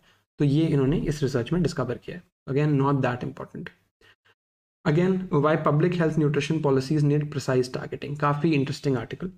तो basically world health assembly which is the governing body of the world health organisation, इन्होंने टारगेट रखे थे दैट 40% से हमें स्टंटिंग कम करनी है, that we have to reduce stunting. अब स्टंटिंग, वेस्टिंग, इन दोनों में डिफरेंस क्या होता है, और अंडर वेट, इन तीनों में डिफरेंस क्या होता है, this you will study. Right, please इसको गूगल करना, थोड़ा सा होमवर्क दे रहा हूँ आई नो, बट प्लीज़ इसको गूगल करना और इन डेफिनेशंस को याद कर लेना. Right, it has to do with height and weight and age. Right, अब ये टारगेट्स थे कि अंडर 5 चिल्ड्रन में you will reduce stunting by 40% and reduce anaemia. But यहाँ पर एक दो चीज़ें देखी गई. पहले इन्होंने कहा कि stunting, right, is dependent on energy intake. अगर बच्चे एनर्जी ढंग से नहीं लेंगे तो स्टंटिंग होगी. अब most energy dense food, most energy dense मतलब जिस फूड में सबसे ज़्यादा एनर्जी आती है वो ऑयल है. Right, and energy comes in the form of fats in oil. Right, तो इन्होंने क्या देखा कि जो पुअर हाउस होल्ड्स में चिल्ड्रन हैं, people who are afflicted with poverty, उनकी एवरेज फैट इनटेक है 7 grams per day. But RDA means recommended daily allowance है 30 to 40 ग्राम्स पर डे. तो वो ढंग से ऑयल नहीं खा रहे हैं, ढंग से एनर्जी डेंस फूड्स नहीं खा रहे हैं, and this is leading to problems. Second, anaemia की बात हुई कि अनीमिया भी कम करना है. अब हमें लगता है अनीमिया डायरेक्टली आयरन से रिलेटेड है, तो आयरन डेफिशिएंसी से ही अनीमिया होता है. But in studies they found that only 1/3 of anemia happens due to iron deficiency, 1/3 happens due to unknown causes, and 1/3 happens due to other causes. अब इन 1/3 में आपने एक विटामिन पढ़ा है that leads to megaloblastic anemia. Right, अब ये आपको मुझे बताना है, याद करना है कि कौन सा विटामिन था. तो ये देखा गया कि ऑयल देने से स्टंटिंग कम हो सकती है, like I was staying above. तो ये जो पोषण मिशन है हमारा, this also you need to know what it is. Poshan mission है, इसमें इसने बोला है कि children that are greater than 3 years उनको हम ऑयल इंक्लूड करेंगे in their take home ration. अब कहाँ पर इंक्लूड होगा ये? 3 to 6 years में बच्चा कहाँ होता है? In the integrated child development scheme in anganwadi centres. तो आंगनबाड़ी में we will ensure that their better oil intake is there. Right, all right. तो उसके बाद न्यूज़ आई है on HMPV. Right, HMPV is human metapneumovirus. ठीक है, एक रेस्पिरेटरी वायरस है. अब it's in a certain family, ये सब जानने की ज़रूरत नहीं है. Basically just we need to know the spread. आपने देखा है क्वेश्चंस पहले भी स्प्रेड पे आते हैं, थोड़े सिम्टम्स पे आते हैं. तो रेस्पिरेटरी है तो it will spread through an infected person through the respiratory droplets. Right, और इसके लिए कोई वैक्सीन अवेलेबल नहीं है. Right, that's all that you need to know for HMPV. इससे ज़्यादा जानने की जरूरत नहीं है, एक बार रीड जरूर करना. Now like I told you, obesity पे काफ़ी सारे आर्टिकल्स थे. तो अब ओबेसिटी समझते हैं. ओबेसिटी है क्या? It is a complex chronic disease, and chronic मतलब for a long time obviously, and it is non-communicable. You can't go next to an obese person and catch obesity obviously, right? तो अब क्या होता है obesity में? After you have obesity, because of this you can have hypertension or diabetes, and India में काफ़ी prevalence बढ़ रही है. right? India is likely to become the obesity capital of the world also. ठीक है, तो अब obesity में why is it so much in the news? ठीक है, obesity diagnose करने का तरीका क्या है? हाँ, when will you say someone is obese? ये हम बात बोलेंगे कैसे कि दिस पर्सन इज ओबीस. तो इसके लिए सॉरी अबाउट दिस, इसके लिए there is a criteria called the body mass index, BMI. शायद आपने सुना भी हो ये BMI कैसे कैलकुलेट होता है? योर वेट, और ये आप खुद के लिए भी कर सकते हो, weight calculated in kgs divided by height in metres squared. Right, so let's say somebody's weight, अपना वेट नहीं बताऊंगा मैं बिल्कुल भी, somebody's weight is let's say 80 kg and their height is 1.8. तो आप इसको स्क्वायर करोगे and will find the number here. ठीक है, तो यहाँ पर if you make this calculation the number will come out to 24.6. तो एक नॉर्मल रेंज ऑफ BMI है. तो हम क्या कहते हैं कि ये पहले ये this was the conception that okay if anyone has a BMI, यहाँ से कैलकुलेट करा हमने, BMI अगर किसी का ग्रेटर दैन 25 है तो दे आर ओवरवेट, एंड अगर BMI ग्रेटर दैन 30 है तो they are obese. Now this was the earlier classification. अब इसमें प्रॉब्लम क्या है? What is the issue with this classification? The issue with this classification is that one, it does not look at distribution of fat, right, or distribution of weight also. Because if you start going to the gym today, for example, for some time your weight will increase because muscles will replace the fat, right, और muscle mass ज़्यादा होता है. अब किसी में muscle mass ज़्यादा होने की वजह से weight ज़्यादा है, so that should not be a problem. but ये criteria बहुत ही crude है कि अच्छा बस weight ज़्यादा है तो obesity ज़्यादा है बस, right. but आपका अगर muscle mass ज़्यादा हुआ then it's not a bad weight to have, right. So from here we understand that abhi this is the level that okay if you are this is the overweight level, 18.5 to 24.9 ये normal BMI level होता है. इससे ज़्यादा obese, इससे ज़्यादा extremely obese, 30 is the cut off for obesity. But एक नई study हुई है जिसने फाइंड किया है कि यार ये वेट हाइट वाला criteria this is not good enough, right. We don't distinguish between muscle and fat mass, right. ऐसा भी हो सकता है कि आपका BMI नॉर्मल है, राइट, आपका BMI नॉर्मल है बट आप में जितना भी मास है सारा फैट मास है, राइट. तो it's not a good thing. तो अब इसको चेक करने के लिए नए क्राइटेरिया निकाले गए ओबेसिटी के, विच इज वेस्ट सर्कमफ्रेंस. अब किसी की वेस्ट सर्कमफ्रेंस अगर ज़्यादा है तो obviously they have fat accumulation. Waist to hip ratio ये देखा गया, और डेक्सा स्कैन, ये टर्म्स इंपॉर्टेंट हैं to check body fat distribution. These things were checked. तो एक नया क्राइटेरिया निकाला है for obesity diagnosis by a Lancet study. ठीक है, इन्होंने दो चीज़ों की ओबेसिटी बोली है.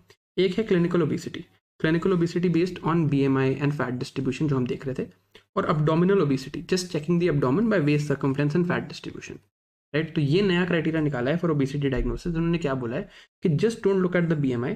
अब देखो यहाँ मल्टीपल क्राइटेरियाज हैं. पहले कि BMI क्या है, फिर आपको ये क्राइटेरिया याद नहीं करना, ये डायग्नोसिस क्राइटेरिया याद नहीं करना, आपने बस याद करना है कि अब ओबेसिटी को ऐसे देखा जाता है कि BMI, access body fat, muscle mass, science and symptoms of obesity. Science and symptoms of obesity मतलब ओबेसिटी रिलेटेड प्रॉब्लम्स, जैसे हमने देखा हाइपरटेंशन इज हाई BP. तो ओबेसिटी रिलेटेड प्रॉब्लम्स हैं आपको, ये भी देखा जाएगा. मसल मास आप में कितना है, आपका सिर्फ वेट नहीं देखा जाएगा, आपका मसल मास कितना है ये भी देखा जाएगा. हो सकता है आपका BMI ज़्यादा हो, 32 हो, बट आपका मसल मास हाई है, तो इसको क्या बोलेंगे. अब पहले इसको ओबेसिटी बोलते, the old diagnosis of this person would be obesity, new diagnosis is no obesity. तो डेक्सा स्कैन करके हम देखेंगे waist to hip ratio, waist circumference देख के देखेंगे कि कितना फैट मास है, कितना मसल मास है, और अब डिफरेंशिएशन निकालेंगे. तो this is come from the Lancet commission on obesity and that's why it's in the news. ठीक है, इस आर्टिकल को एक सेकंड वापस आएंगे, एक बार ओबेसिटी का एक और आर्टिकल देख लेते हैं. So even if you look at this, तो इन्होंने बोला कि दो तरह की ओबेसिटी है, general and central obesity, and they increase the risk of colorectal cancer. Colorectal का क्या मतलब, rectum and colon, these are parts of our large intestine, right. तो ये लार्ज इंटेस्टाइन की वजह से में कैंसर हो सकता है अगर आपको ओबेसिटी है तो इन्होंने 4 तरह की लोगों को देखा. They 4 types of body types basically on the basis of obesity. PC1 is generally obese, PC3 is tall and centrally obese. Generally obese तो overall obese, centrally obese means okay abdominal circumference से ज़्यादा etcetera etcetera. PC2 and PC4 आप देखोगे tall and low waist hip ratio, PC4 athletic body type. इन लोगों को कोई risk नहीं है, बट PC1 और PC3 को रिस्क है. अब आपको इसमें याद क्या करना है, एक तो कि ओबेसिटी का नया क्राइटेरिया आ गया है 1. The second thing you have to remember is ये कि ये जो वर्ड्स हैं ओबेसिटी से एसोसिएटेड हैं, बस इतना याद रखना है, राइट. अब ये आर्टिकल देखते हैं, ये इंपॉर्टेंट है. इस पर पहले भी एक बार ट्रिक्लोसान नाम के एक केमिकल पे क्वेश्चन आया था, पॉलीथीन टेरेप्थैलेट पे क्वेश्चन आ चुका है. तो ऐसे कभी कभी क्वेश्चन आ जाते हैं डायरेक्टली फ्रॉम द केमिकल. तो ज़्यादा डिटेल में इस आर्टिकल को नहीं पढ़ना है, बट यहाँ देखो रोडामीन B, ये एक केमिकल है. ये केमिकल कहाँ यूज़ होता है, एक सिंथेटिक डाई है which is used in textile industry, paper industry, leather industry. ठीक है, it has fluorescent properties, that means it has colour based properties. फरवरी 2024 में तमिलनाडु ने रोडामीन B को बैन कर दिया था, और बहुत और कंट्रीज ने भी रोडामीन B को बैन किया है. कहाँ बैन किया है, ban in food related articles. Because क्या देखा गया कि अगर इसका लॉन्ग टर्म एक्सपोजर हुआ है इससे, then we can have cancers, mutation, reproductive health effects, liver issues, bladder issues, etc. अब कौन कौन से फूड इफेक्ट्स में देखा गया या फूड की चीज़ों में देखा गया, जैसे कि कॉटन कैंडी जो मिलती है, राइट. कॉटन कैंडी में, right, this we have seen. या फिर even in Manchurian some people have been seen to use rhodamine B, right. Because इससे क्या होता है, ये देखने में बेटर लगने लग जाते हैं. Since the diet starts looking better, तो हमारा खाने का मन करता है, राइट. तो बस रोडामीन B को आपको यहाँ पर याद रखना है, that rhodamine B is related to this thing. This is likely again this year. इस पे there are previous year questions on similar format before. ये वाला आर्टिकल हम देख चुके हैं. अब ये बहुत ही इंपॉर्टेंट आर्टिकल है. This is the genome India project. ठीक है, पहली बात तो ये देख लो, यहाँ पर 83 पॉपुलेशन ग्रुप्स लिखा है. आगे ही एक आर्टिकल दिखाऊंगा जिसमें 99 पॉपुलेशन ग्रुप्स लिखा है, राइट. तो ये कंफ्लिक्टिंग न्यूज़ थोड़ी सी आई है, बट वील एड्रेस दैट. देखो हमने क्या पढ़ा था, we read something called human genome project. Human genome project में क्या किया था, वी ट्राइड टू सीक्वेंस, आपको क्लास में भी पढ़ाया मैंने ह्यूमन जीनोम प्रोजेक्ट. पूरा जो ह्यूमन DNA है, the entire human DNA, we tried to sequence this DNA. हमने पूरे ह्यूमन जीनोम प्रोजेक्ट में हमने क्या किया था, we try to sequence this DNA, ठीक है। डीएनए सीक्वेंसिंग करके हमने पूरा निकाला था दैट ओके कहाँ पर ए है, कहाँ पे टी है, कहाँ पे जी है, कहाँ पे सी है, etcetera etcetera, we had calculated all of this. This is what we had done in the human genome project, right. अब ये कैसे किया गया था, which DNA did we take, किसका डीएनए लिया हमने, this was sponsored by the National Institute of Health in the US and it had DNA of westerners, right. तो उनका डीएनए सीक्वेंस किया गया होगा, बट पॉपुलेशन ग्रुप्स में डीएनए वेरिएशंस होती हैं। 99.9% DNA is same in all humans, right, but 0.1% का तो डिफरेंस है। And since DNA has 3 billion base pairs, तो 3 बिलियन का तो 0.1% भी काफी ज्यादा है, राइट। तो it would be 30 million base pairs, 30 million base pairs का डिफरेंस है, राइट, और it should be 3 million rather, 3 million base pairs का डिफरेंस है, राइट। तो अब 3 मिलियन बेस पेयर्स तो काफ़ी हैं, इसमें काफ़ी सारी जीन्स आ जाएंगी। तो अब इंडिया ने क्या डिसाइड किया, that we need to have a sequencing of Indian genomes. Indian genomes को सीक्वेंस करना जरूरी है, let's sequence Indian genomes properly, ठीक है। इनको सीक्वेंस करते हैं, let's sequence Indian genomes and look at India में लोगों के जीनोम्स कैसे हैं, इस चीज़ को देखते हैं। तो इसके लिए आया genome India project, right, genome India project, ठीक है। बहुत ज़्यादा न्यूज़ में है, क्यों, क्योंकि इसका जो फर्स्ट फेज है वो कंप्लीट हो गया। यहाँ पर क्या बोला गया था, that we will map 10,000 human genomes from 83 diverse population groups in India. अब ये 83 पे मत जाना, कहीं कहीं ये वर्ड 99 भी है, आगे ही दिखाऊंगा, but don't need to worry, एक ब्रॉड फिगर का आइडिया है तो इतना कन्फ्लिक्ट नहीं है। टोटल इंडिया में कितने पॉपुलेशन ग्रुप्स हैं, टोटल 4600 पॉपुलेशन ग्रुप्स हैं इंडिया में अलग अलग, राइट। तो पहली बात, हमने सिर्फ 2% ही अपने ग्रुप्स को यहाँ पे अभी काउंट कर पाए हैं, सबका नहीं कर पाए हैं। किसने लीड किया इसको, IISc बैंगलोर ने लीड किया, but there were collaboration of 20 institution, so there are lot of institution that were there. तो फेज 1 में हमने क्या किया, 10,000 जीनोम्स को मैप किया और समझा कि how genomes of Indians differ. अब जीनोम सीक्वेंसिंग की एक पर्टिकुलर प्रोसेस है, ये हम पढ़ चुके हैं पहले, तो बस मैंने यहाँ पे लिख दिया for your for your reference. अब Honorable Prime Minister says that genome data of 10,000 Indians are available for research. What does this mean? That ये data जो है, this is data of 8 petabytes. This is available at the Indian Biological Data Center in Faridabad, IBDC में available है, और IBDC में ये data available है for researchers across the world. आप अगर चाहते हो, you can petition the IBDC and get this data if you want to do research. So this is again a great initiative taken by India कि हम अपना data भी सबको दे रहे हैं ताकि Indians based research हो। अब क्या findings मिली, कुछ चीज़ें मिली, जैसे कि MYBPC3 म्यूटेशन। अब आपको ये म्यूटेशन याद करने की जरूरत नहीं है, एग्जाम्पल दे रहा हूँ बस। 4.5% इंडियंस में ये म्यूटेशन मिलती है and it increases the risk of heart disease. Now this is not something that's very common in westerners. तो इंडियंस के लिए अब जो मेडिसिन बने या इंडिया के लिए जो लेट्स से ये चीज़ बने कि इनको what sort of food should they eat, what sort of exercise should they do, that should take into account this mutation. तो हमारी जो रिकमेंडेशंस होंगी for health etcetera, they will get better. अब anaesthesia की रेजिस्टेंस है in a particular Indian group, इनको अगर आप एनेस्थीसिया दोगे तो they will not have the same response, you need to give higher doses of anaesthesia. तो ऐसी चीज़ें पता चल रही हैं। Cancer risk, chronic disease risk, ये पता चल रहा है हमें अबाउट इंडियंस। अब फेज 2 स्टार्ट हो रहा है। फेज 2 में क्या टारगेट है कि हम 1 मिलियन जीनोम्स की सीक्वेंस करेंगे, और अब हमने 4600 में से लेट्स से 99 ग्रुप सीक्वेंस किए थे, तो अब हम सीक्वेंस करेंगे और ज़्यादा। We'll try to incorporate even more linguistic and ethnic groups to get idea. We'll also try to study various diseases like cancers, diabetes etcetera etcetera. तो यहाँ पर ऑब्जेक्टिव्स ऑफ फेज 2 लिखा है, compare the disease genomes with the healthy ones, find genetic markers linked to hereditary conditions, understand genetic predisposition and develop targeted treatments. ये सारी बात यहाँ पे लिखी है। अब रेलेवेंस क्या है कि पहले तो वेस्टर्न डेटाबेसेस थे, we have filled that gap. Medical research हो पाएगी डिजीज पे, right, will go for precision medicine and read this is directly from the Indian Express. मैं चाहता था ये डायरेक्टली आप पढ़ो। Besides understanding susceptibility of people to specific diseases, which can lead to personalized medicine, precision medicine, genome mapping has several other benefits like tracing ancestry, evolutionary history, advancing scientific research, preparing for COVID-like pandemics.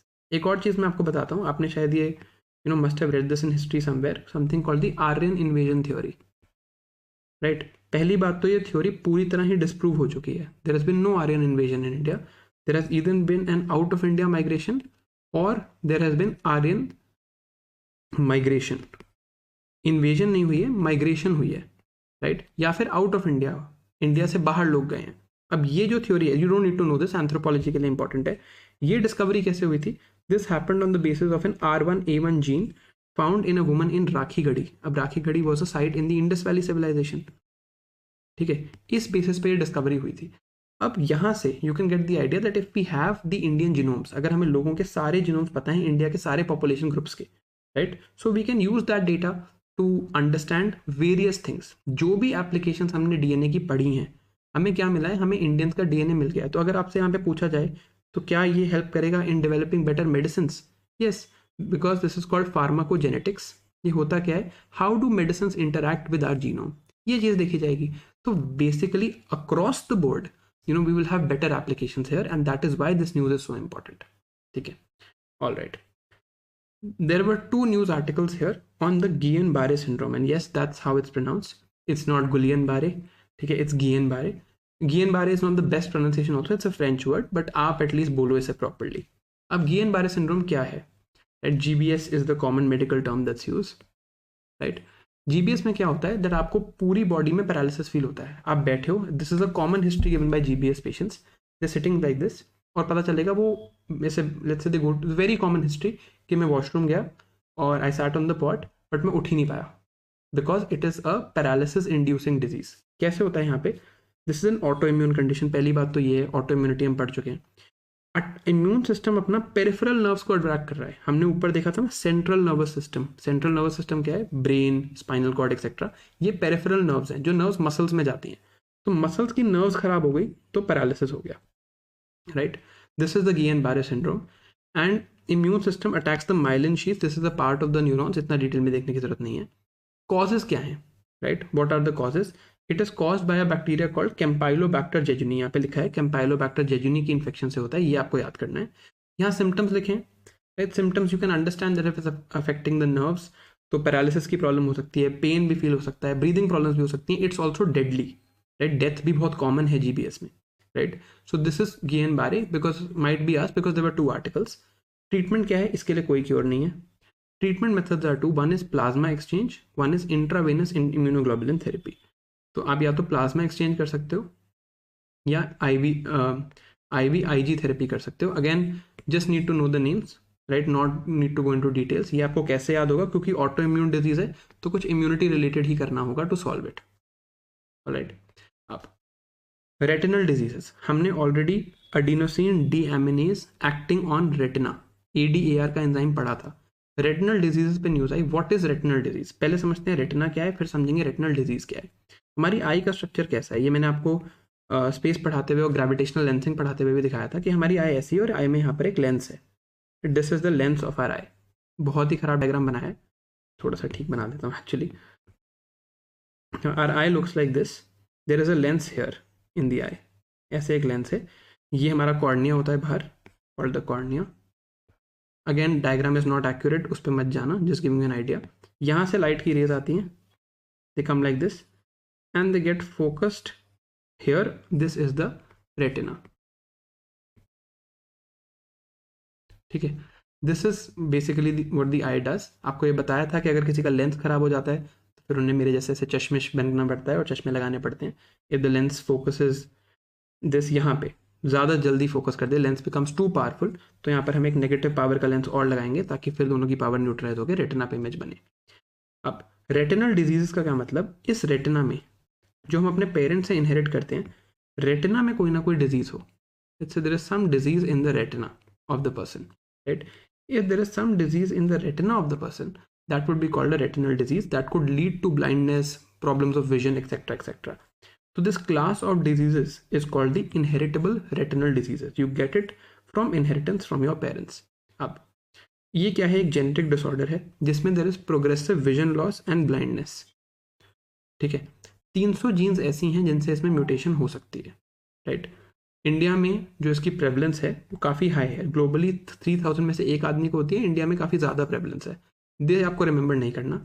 अब treatment break through की बात करते हैं, right? पहले 2017 में देखा गया कि अच्छा यार, you have not inherited a gene properly from your parents.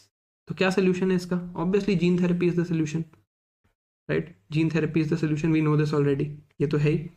But अब एक नई थेरेपी आई है आरएनए बेस्ड थेरेपीज, जिसमें हम आरएनए एडिटिंग करते हैं। अब आरएनए एडिटिंग हम पढ़ चुके हैं, RNA editing is also safer and has temporary changes, but effect same होता है। We told you RNA editing, बस यहाँ पर 2-3 नई टेक्नोलॉजीज की बात की है। एक है एंटीसेंस ओलिगोन्यूक्लियोटाइड्स, ASOs। ये क्या करते हैं, देखो ये नॉर्मल प्रोसेस है, डीएनए से आरएनए बना, आरएनए से बना प्रोटीन।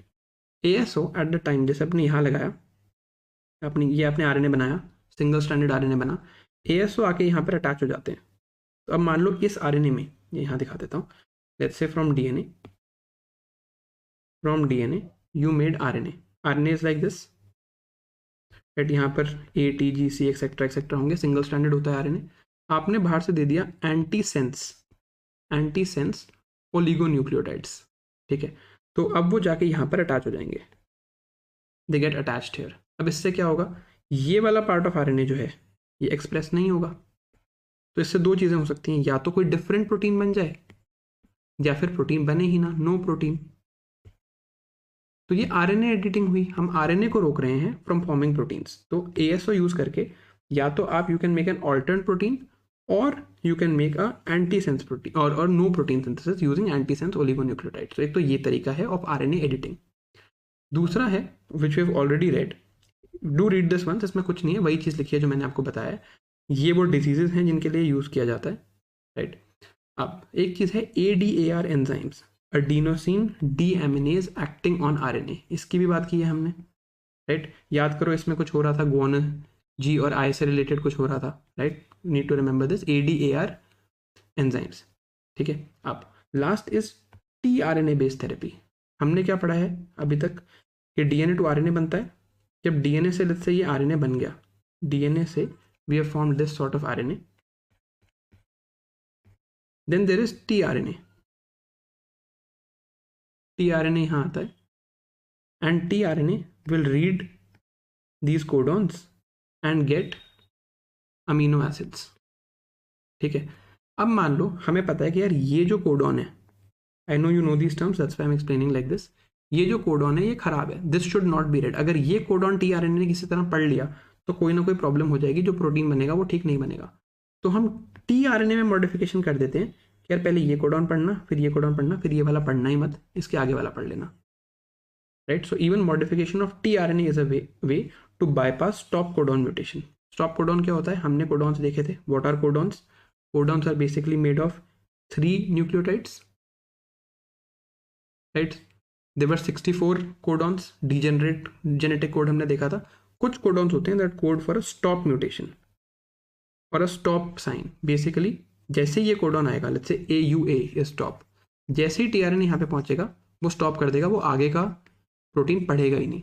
तो हम tRNA को एडिट कर देते हैं कि स्टॉप कोडॉन मत पढ़ना, right, something like that, don't need to know in detail. अब next news, balancing 2 forms of SNCA protein could help in managing Parkinson's। अब पार्किंसंस डिजीज के बारे में देखते हैं। पार्किंसंस डिजीज में क्या होता है, पेशेंट्स के जो हैंड्स होते हैं, usually happens in old age, their hands and there legs shake a lot, right. Normally भी थोड़ी सी ओल्ड एज में मसल मास डिग्रेड होता है तो ये प्रॉब्लम आती है, but hands and legs shake a lot, this happens in Parkinson's disease, okay. तो अब पार्किंसंस डिजीज में प्रॉब्लम क्या होती है, और फिर SNCA प्रोटीन उसको मैनेज कैसे करता है ये देखते हैं।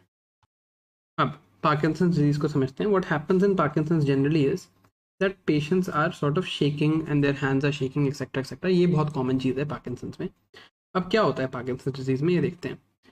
जो हमारे ब्रेन है उसमें there are nerves, nerves are made up of cells also, cell is structural and functional unit. ये कौन से सेल्स हैं, न्यूरॉन्स, ठीक है। Neurons ultimately transmit signals to each other. Neurons के बीच में मैंने आपको पहले भी समझाया है ये, I think this is what a neuron looks like. यहाँ से ऐसे आता है, then there is a next neuron, ऐसे दिखते हैं। तो यहाँ पर ये जो स्पेस है इसके बीच में कुछ केमिकल्स यूज होते हैं to transmit the signals called neuro, word breakdown से समझ आएगा, न्यूरो ट्रांसमिटर्स, ठीक है। अब ये जो न्यूरो ट्रांसमिटर्स हैं इसमें एक न्यूरो ट्रांसमिटर है डोपामीन। पार्किंसंस डिजीज में क्या होता है कि डोपामीन की डेफिशिएंसी हो जाती है। Because of dopamine deficiency neurons can not transmit properly, तो हमारे जो एक्शंस हैं, actions like moving our hand etcetera, उसमें हाथ जैसे शेक करने लगते हैं। This is what happens. अब क्यों होता है ये? Because there is this protein called alpha synuclein protein, SNCA. SNCA याद करना है आपको. This is over age, this protein causes this neurodegenerative disorder. Basically degeneration हो रही है न्यूरॉन्स की. जो हमारा पार्किंसंस में जो हमारा डोपामीन है वो कम हो रहा है, right? So over age this causes degeneration known as neurodegenerative disorder, and this is responsible for the production of dopamine. This SNCA is responsible for production of dopamine. SNCA के levels जब ऊपर नीचे होते हैं, कभी हाई और लो दोनों खराब हैं. SNCA के जो लेवल्स ऊपर नीचे होते हैं उसकी वजह से डोपामीन कम होता है, उसकी वजह से पार्किंसंस होता है. अब SNCA की कहानी क्या है? दैट SNCA कभी कभी क्लम्प कर जाता है सेल्स में. So SNCA clumps in the cells. जिन सेल्स में क्लम्प कर गया वहां पर डोपामीन ढंग से नहीं बनेगा. डोपामीन ढंग से नहीं बनेगा तो पार्किंसंस डिजीज हो जाएगी, राइट? अब हम क्या करते हैं? SNCA is of 2 types. एक है जो न्यूरॉन्स के अंदर एग्रीगेट करता है, एक है जो ब्रेन सेल्स को अफेक्ट करता है. ये इतना डिटेल में देखने की जरूरत नहीं है. Basically Parkinson's is connected to SNCA and connected to dopamine.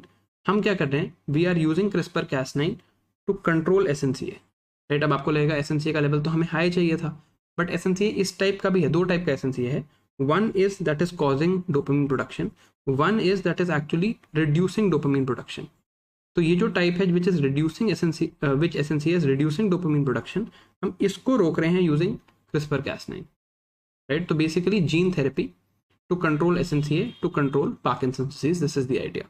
अब ये भी देखा गया है कि माइटोकॉन्ड्रिया जो है which is the power house of the cells, that keeps our brains alive and help us running our brain smoothly. तो अगर हमारे माइटोकॉन्ड्रियल डिजीज में हो गई कोई, या माइटोकॉन्ड्रिया में कोई डिजीज हो गई, कोई डिस्ट्रप्शन हो गई, तो अब again there will be a problem, and this can also lead to some mitochondrial issues and then further lead to Parkinson's. क्यों? क्योंकि mitochondria is giving energy to the cell. Mitochondria ढंग से नहीं चला तो ब्रेन सेल्स में energy नहीं है, they can not transmit the signals properly, can also lead to Parkinson's disease.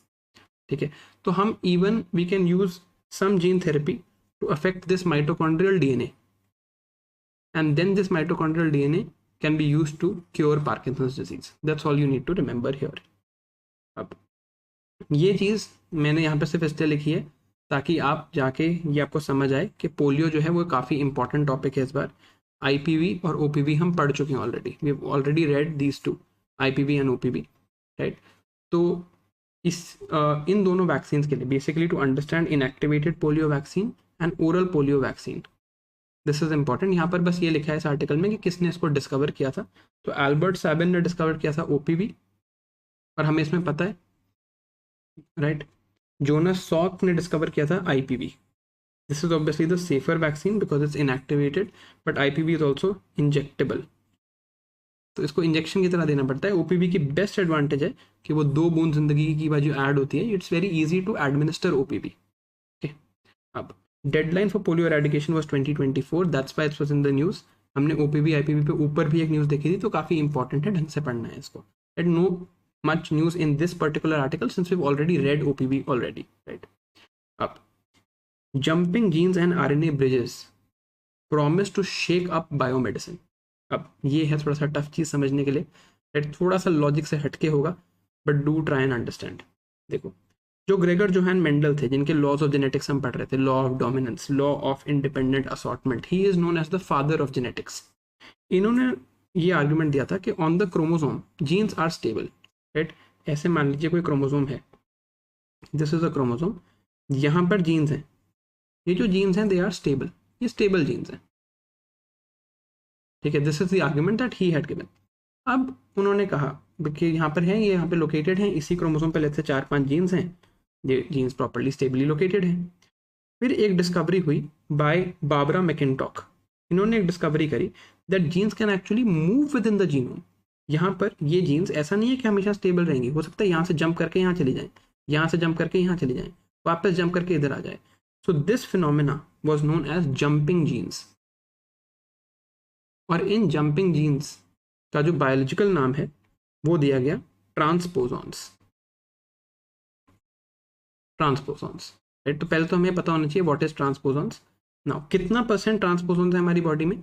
जितना हमारा पूरा जिनोम है, जितनी हमारी टोटल जीन्स हैं, 45% आर ट्रांसपोजॉन्स। तो इनका छोटा नंबर नहीं है, they are there. So this a transposon, it can move from here, it can move back, chromosome पे मूव कर सकती है, राइट। अब नाउ अंडरस्टैंड दिस।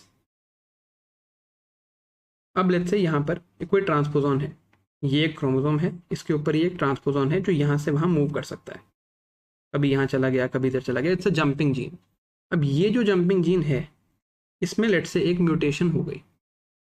अब if a mutation happens in this jumping gene, now it can no longer jump.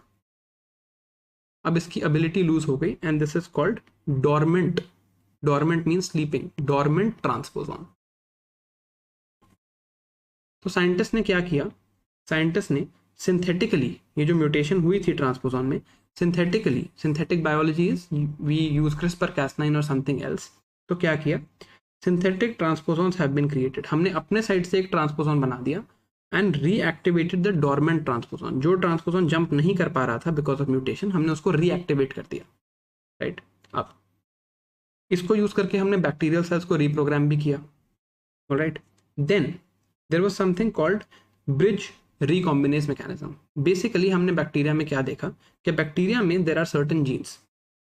तो हमने जैसे bacteria से CRISPR-Cas9 लिया, वैसे ही यहाँ पर ट्रांसपोजोम सिस्टम भी लिया। We took a bacteria and we saw that this bacteria has certain genes. These certain genes are for particular transposons. तो ये क्या कोड करता था ये ट्रांसपोजॉन, जब ये आता था it use to form 2 loops, ऐसे करके ये एक लूप ऐसा बनाता था and it these loops use to bind to DNA. ये हमने देखा कि बैक्टीरिया में कुछ जीन्स थी जिनसे ये ट्रांसपोजॉन्स आ रहे थे, जो 2 लूप्स बनाते थे और डीएनए से बाइंड करते थे। तो हमने देखा कि इसको तो हम CRISPR-Cas9 रिलेटेड कुछ बना सकते हैं। So we took this from bacteria and what we did was we took the system from bacteria, the way we took CRISPR-Cas9, we took this system from bacteria and what we did was that okay, we'll use this transposon in human genetic editing. How? आप इस ट्रांसपोजन को bacteria से लो, it will make 2 loops, go inside let's say human DNA, ऐसे लंबा सा human DNA, one of these loops will bind to that part of DNA which we have to edit. Second loop will bind to some other part of DNA and bring it close to this. अब आप इस DNA को cut करो, यहाँ से cut करो और इसको एज अ टेम्पलेट यूज करके यहाँ पर रिपेयर कर दो। I know this is fairly complex, तो unlikely that you will be asked in such detail, but you need to know what jumping genes are. Barbara McClintock had discovered them, right? They have been used to reprogram bacterial cells.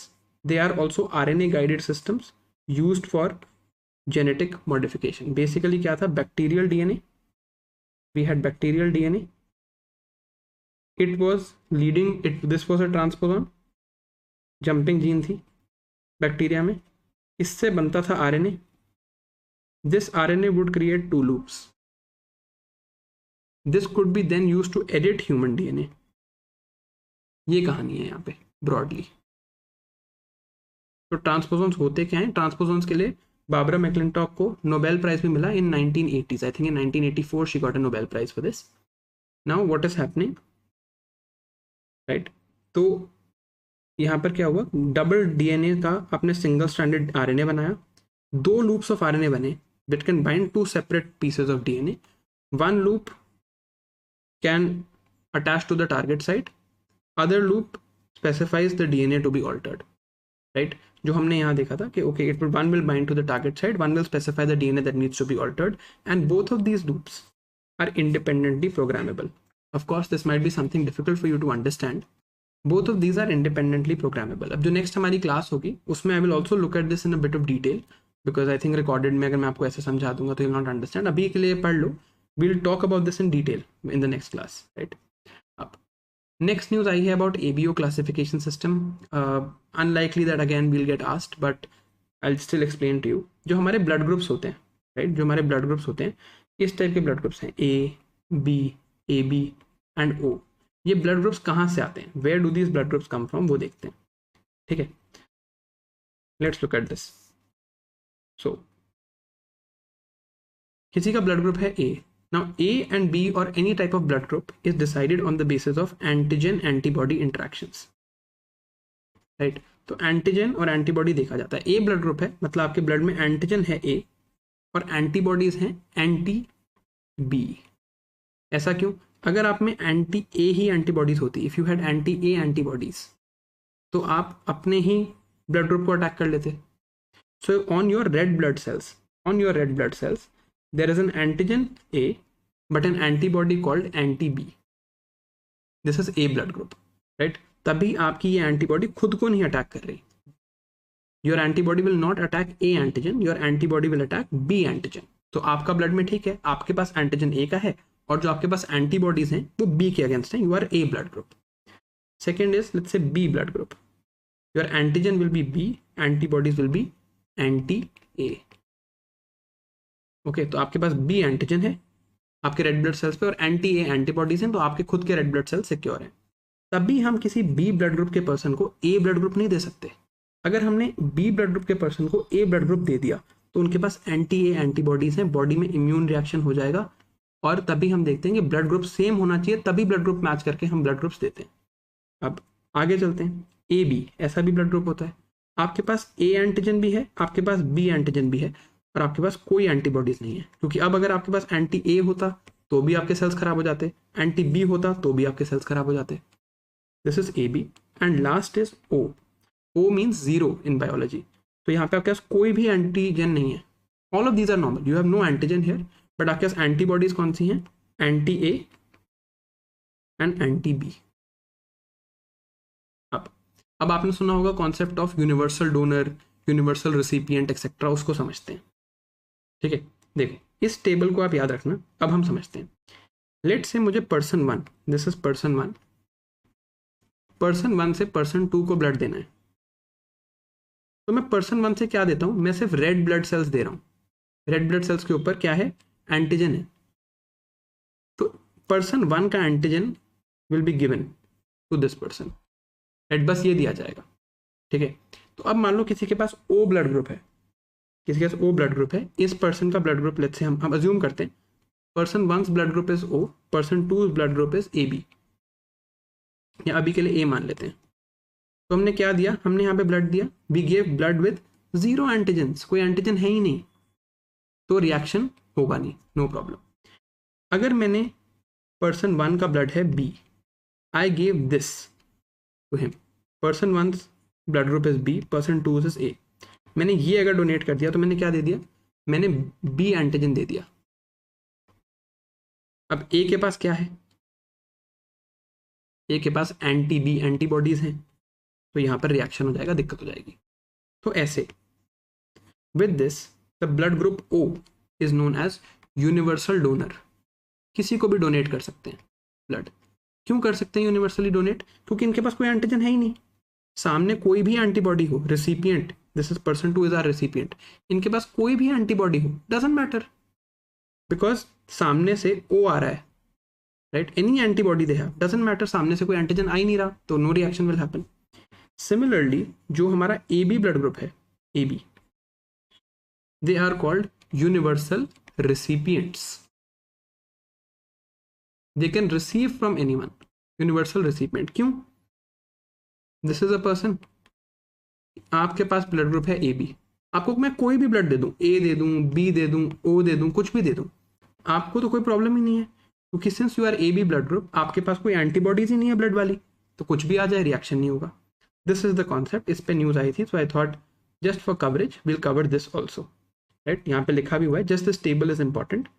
Antigen, antibody in serum, description.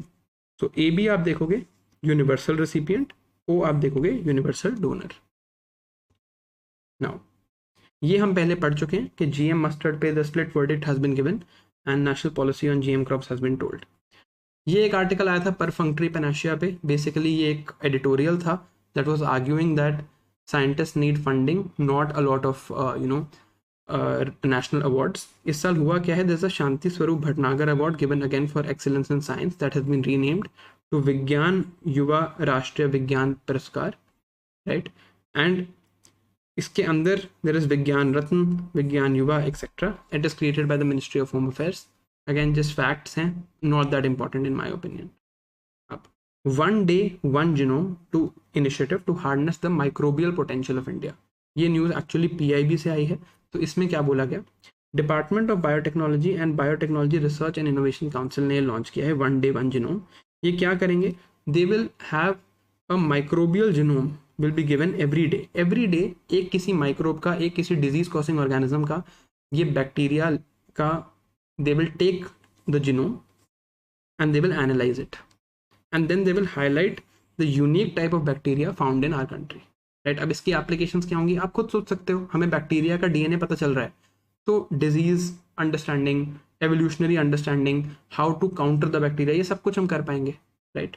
अब IISc researchers develop novel method for mass production of recombinant proteins. Recombinant proteins हमें पता है क्या होता है, right? अब देखो, हमने देखा था ह्यूमन इंसुलिन प्रोडक्शन, पूरी स्टेप्स हमने देखी हैं। क्या होता है यहाँ पे, जीन ऑफ इंटरेस्ट उठाया, we took them to let's say the genome. अब वहाँ पे हमने ई कोलाई देखा था, this is the new yeast that is being used. अब ई कोलाई को यूज़ नहीं करते, दिस इज अ यीस्ट जिसको यूज़ करते हैं। तो what we are taking is, let's say हमने इंसुलिन का जीन उठाया, इस यीस्ट के अंदर डाला, ठीक है? अब यीस्ट के अंदर भी पुट दिस जीनोम, ठीक है? अब रिकॉम्बिनेंट यीस्ट सेल्स बन गए। अब हम चाहेंगे यीस्ट ग्रो करे, अपनी फर्मेंटेशन करे, और यहाँ से हम रिकॉम्बिनेंट प्रोटीन्स निकालेंगे। इसमें एक एडिशनल स्टेप है दैट जब हमने यहाँ पर रिकॉम्बिनेंट सेल्स बना दिए, for the yeast to start producing, अब हमने यीस्ट में बाहर का DNA तो डाल दिया, but for this yeast to start producing actual recombinant proteins we introduce some extra DNA और we also introduce methanol. Methanol जब देते हैं तब जाके ये यीस्ट शुरू होता है काम करना। Methanol needs to be given to start the promotion. Promoter क्या होता है जानने की जरूरत नहीं है, मेथनॉल देते हैं यहाँ पे, तब जाके ये यीस्ट या रिकॉम्बिनेंट प्रोटीन फॉर्म करना स्टार्ट करता है। बट मेथनॉल की कुछ प्रॉब्लम्स हैं। मेथनॉल को यूज तो करते थे हम, बट मेथनॉल था फ्लैमेबल था, राइट? मेथनॉल एक तो आग लग जाती थी और दूसरा ऑक्सीडेटिव स्ट्रेस हो सकता था। तो एक ऑल्टरनेटिव ढूंढा गया है called monosodium glutamate. Rather than giving methanol here we can now give monosodium glutamate, and इससे आग नहीं लगेगी एंड ऑल्सो ऑक्सीडेटिव स्ट्रेस नहीं होगा। अब देखो ये नहीं पूछा जाएगा, this will not get asked, right? ये PDF में बड़ी है, I understand, but you don't have to read this, that is why the class is important. This will not get asked. ये क्यों पढ़ा रहा हूँ मैं आपको, ताकि आपको लगे कि रिकॉम्बिनेंट प्रोटीन्स इंपॉर्टेंट है और आप ये कॉन्सेप्ट रिवाइज कर लो, राइट? न्यूज़ इतनी बड़ी नहीं है। अब ये न्यूज़ तो as it is I am sure understanded है that this is a new fern, right? A new fern has been found जिसका नाम ये है, खुद ही पढ़ लेना, राइट? मैं तो पढ़ भी नहीं रहा because I am sure I pronounce it wrongly, ठीक है? ये पता चला है कि इसका जिनोम जो है वो लार्जेस्ट है on the planet, that's all. अब ICAR Indian council of agricultural research team makes tool small enough to edit plant genomes, ये न्यूज़ आई। अब यहाँ क्या है, अब नेशनल राइस रिसर्च इंस्टीट्यूट है which is part of Indian council of agricultural research. इन्होंने क्या किया कि इन्होंने क्रिस्पर कैसनाइन को रिप्लेस करके एक ये नया टाइप का प्रोटीन बनाया for cutting plant genomes, right? ISDRA2 trap B. क्यों बनाया ये देखा गया कि क्रिस्पर कैसनाइन में दो तरह के प्रोटीन्स हैं। Cas9 तो कॉमन है, एक Cas12 वेरिएंट भी होता है। ये जो दोनों हैं these are too big for plants, these are too big, ये प्लांट की जीनोम एडिटिंग में हेल्प नहीं कर पाते थे, द एफिशिएंसी वाज लो। अब ये Cas9 और Cas12 को रिप्लेस करके एक नया प्रोटीन ये लाए हैं so that, right, guide RNA same, but जो कटिंग वाला पार्ट Cas करता था वो अब ये वाला प्रोटीन करेगा, and it helps in editing of the sequence, and इसकी एफिशिएंसी काफ़ी अच्छी है। So they just created this new thing, and where has this come from? This has come from this bacteria called Deinococcus, right? तो again ये bacteria से ही derived है, जैसे CRISPR कैसनाइन भी बैक्टीरिया से डिराइव्ड था, उसका बस एक वेरिएंट है। अब एक्सोसोम्स क्या हैं? These are membrane bound vesicles। Vesicles क्या होता है? ऐसे एक, let's say something like this, एक membrane and it carries something, एक कैरियर है। membrane bound vesicles released by cells into extracellular space। तो जो सेल्स हैं वो हमारे ऐसे मेम्ब्रेन बाउंड वेसिकल्स रिलीज करते हैं in the extra cellular space, and these vesicles can go into other sales, right? तो अब क्या डेवलप किया है कोलंबिया यूनिवर्सिटी के सेल्स ने, इन एक्सोसोम्स को यूज करके, बिकॉज ये एक सेल से रिलीज होकर दूसरे सेल में जाते हैं, इन एक्सोसोम्स को यूज करके जेनेटिक इंजीनियरिंग करना स्टार्ट की है and these exosomes will now deliver CRISPR-Cas9. So just the term exosome was important. Now, President of India launches India's first homegrown gene therapy for cancer. This is nothing but CAR T cell therapy. ठीक है, ये हम already पढ़ चुके हैं, बस again आपको यहाँ क्यों बताया ये CAR T cell therapy news में है. Mini brain, scientist first ever chimeroids have been created, right. अब यहाँ पर इन्होंने क्या किया है, इन्होंने बहुत लोगों के ब्रेन सेल्स लिए, उनको मिलाया. काइमेरा इज, हमें पता है कि काफ़ी सारी चीज़ें ज़रा generally not found together, we are accumulating them. तो काइमेरा लिया, बेसिकली काइमेरा कैसे बनाया, बहुत लोगों के ब्रेन सेल्स लिए, उनको एक जगह पुट किया और फिर वहाँ से उसको ग्रो करके एक 3D ब्रेन मॉडल बनाया. ये तो एक 3D ब्रेन मॉडल बनाया, बस ये टर्म इंपॉर्टेंट है कि chimeroids are 3D brain models. Hayflick limit बहुत ही इंटरेस्टिंग टॉपिक है और very important for anthropology also. तो देखो, ये देखा गया कि जो हमारे सोमैटिक सेल्स हैं, अब आपको पता है ये चीज़ सोमैटिक सेल्स क्या होते हैं. सोमैटिक सेल्स जो हैं दे कैन डिवाइड, ऐसे डिवाइड कर सकते हैं somatic cells. They will constantly divide through out life. Divide करेंगे, हमारी ग्रोथ होती रहेगी. पुराने कोई सेल्स डेड हो गए हैं तो उनको रिप्लेस करने के लिए भी ग्रोथ होती रहेगी, उनको रिप्लेसमेंट भी कर सकते हैं हम थ्रू दिस डिविजन. तो इन्होंने बोला कि 40 या 60 टाइम्स ही हमारे सोमैटिक सेल्स रिप्लेस कर सकते हैं, राइट. सो एक सोमैटिक सेल है, जैसे मेरी नेक का कोई सेल है, राइट. वो सेल खराब हो गया तो नेक का कोई और सेल डिवाइड करके उसको रिप्लेस कर देगा, राइट. बट इसको 40 या 60 times he grow, the total amount of division can happen. After that they will stop dividing, right. अब जब when they will stop dividing तो पुराने सेल्स को कोई रिप्लेस नहीं करेगा. जब पुराने सेल्स को कोई रिप्लेस नहीं करेगा तो सेल डिविजन रुक जाएगी, तो फिर सेनेसेंस हो जाएगी, डेथ हो जाएगी. This is the idea. अब क्यों होता है ऐसा, this is called due to telomeres. Telomeres क्या है, telomeres are repetitive sequences at the ends of chromosome. Telomere to telomere project हमने पढ़ा है, right. Every time cell division happen, ये टीलोमेयर थोड़ा सा शॉर्ट हो जाता है, हर क्रोमोसोम में थोड़ा सा शॉर्ट हो जाता है. Every time cell division, slight shortening of telomere. जब बहुत शॉर्ट हो जाएगा सेल डिवाइड नहीं कर पाएगा. This is a theory and this limit of cell division 40 to 60 times, this limit is called the Hayflick limit. आपको बस ये जानना था कि ये हेफलिक लिमिट होती है. Although this theory is not fully accepted, right. तो ऑल्दो अब इसके एविडेंस भी है और अगेंस्ट भी है. तो एक गैलापागोस टोर्टोइस है जिसके 110 टाइम्स है हेफलिक लिमिट, तो उसका लाइफ स्पैन ह्यूमन से काफ़ी ज़्यादा है, राइट. माइस की जो लिमिट है हेफलिक की वो 15 सेल डिविजन्स की है, तो उसकी लाइफ स्पैन ह्यूमन से काफ़ी कम है. बट ऐसा भी है कि अगर लैब में माइस बनाए जिनको हमने लॉन्गर टीलोमेयर दे दिया, तब भी वो they did not divide properly, and they still died at the same time. So this theory is not really confirmed, but हेफलिक limit is related to cell death, death of humans, lifespan of humans, and also related to the shortening of telomeres. This is something you need to know. अब चंदेपुरा virus पे news आई, right. Again यहाँ पर देखो, नाम से आपको अब clear हो जाना चाहिए, आपको वर्ड ब्रेकडाउन आता है. acute encephalitis syndrome, ठीक है, और काफ़ी हाई फर्टैलिटी रेट है. If you get Chandipura virus 56 to 75% you will die. There is no specific treatment available, right. तो चंदेपुरा वायरस जो है, it is causing acute encephalitis syndrome and transmission is happening through these vectors. जो भी disease देखें, transmission और vaccine है या नहीं, इसके बियॉन्ड कुछ नहीं देखना.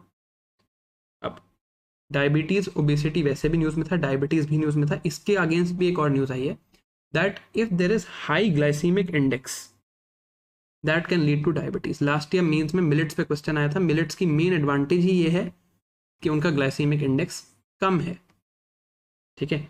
अब देखो ग्लाइसेमिक इंडेक्स क्या होता है, how quickly a food raises blood sugar levels. मैंने अभी खाना खाया, अब हर फूड आएगा, food will come, it will come to my digestive system will digest it and then the glucose will go to the blood. अब कोई तो ऐसे फूड होंगे जो बहुत ही जल्दी डाइजेस्ट हो जाएंगे, तो ग्लूकोज एकदम से बढ़ जाएगा. कोई होंगे जो थोड़े लेट डाइजेस्ट होंगे, तो ग्लूकोज टाइम के बाद डाइजेस्ट होगा, राइट. तो how quickly a food raises blood sugar levels determines its glycemic index. तो लो ग्लाइसेमिक इंडेक्स, मीडियम और हाई का ऐसा एक स्कोर होता है, याद करने की जरूरत नहीं है. और जैसे आप देख सकते हो, ब्रेड है, जैसे कार्बोहाइड्रेट रिच फूड्स जो हैं, they will have a high glycaemic index क्योंकि उनको डाइजेस्ट करना प्रॉब्लमेटिक नहीं है. But if you look at fruits for example और milk for example, they have a low glycaemic index, ठीक है. जितना कम ग्लाइसेमिक इंडेक्स हो उतना बेटर है, right. Millets have less glycemic index. If you have high glycaemic index food, तो क्या होगा, आप खाना खाओगे, इमीडिएटली आपका ब्लड शुगर रेज हो जाएगा. फिर इमीडिएटली बॉडी को ज़्यादा इंसुलिन प्रोड्यूस करना पड़ेगा। अब अगर यहाँ पर बॉडी ने इंसुलिन प्रॉपर्ली प्रोड्यूस नहीं किया तो क्या होगा, डायबिटीज़ हो सकता है। This was the news. अब FSSAI withdrew its advisory on removing A1, A2 claims on milk and milk products. Not a lot for me to teach here. इसको ज़रूर एक बार रीड करना। Basically there are 2 types of A2 and A1 milk. यही है जो हमें जानना है, right? That's all we need to know. And just read this from here. Not a lot of things to understand. 2 types of milk है, कहाँ से आता है? One from desi cows, one from ordinary, and what is the difference between them, right? World's most powerful MRI scans first images of human brain. So एक MRI है that has been located south of Paris and it's known as the world's most powerful MRI. अब क्यों ऐसा? You can look at this. We don't need to know the details of that particular MRI, but we need to know what MRI is. MRI is a non-invasive technique. तो हम brain की imaging कर रहे हैं, but हम अंदर घुस के नहीं देख रहे, सर्जरी नहीं कर रहे, इन्वेड नहीं कर रहे बॉडी को। नॉन इन्वेजिबल मेडिकल टेक्निक है। क्या यूज करती है? Magnetic resonance. So it uses electromagnetic waves and mainly magnetic fields and radio waves to generate images of the body, right?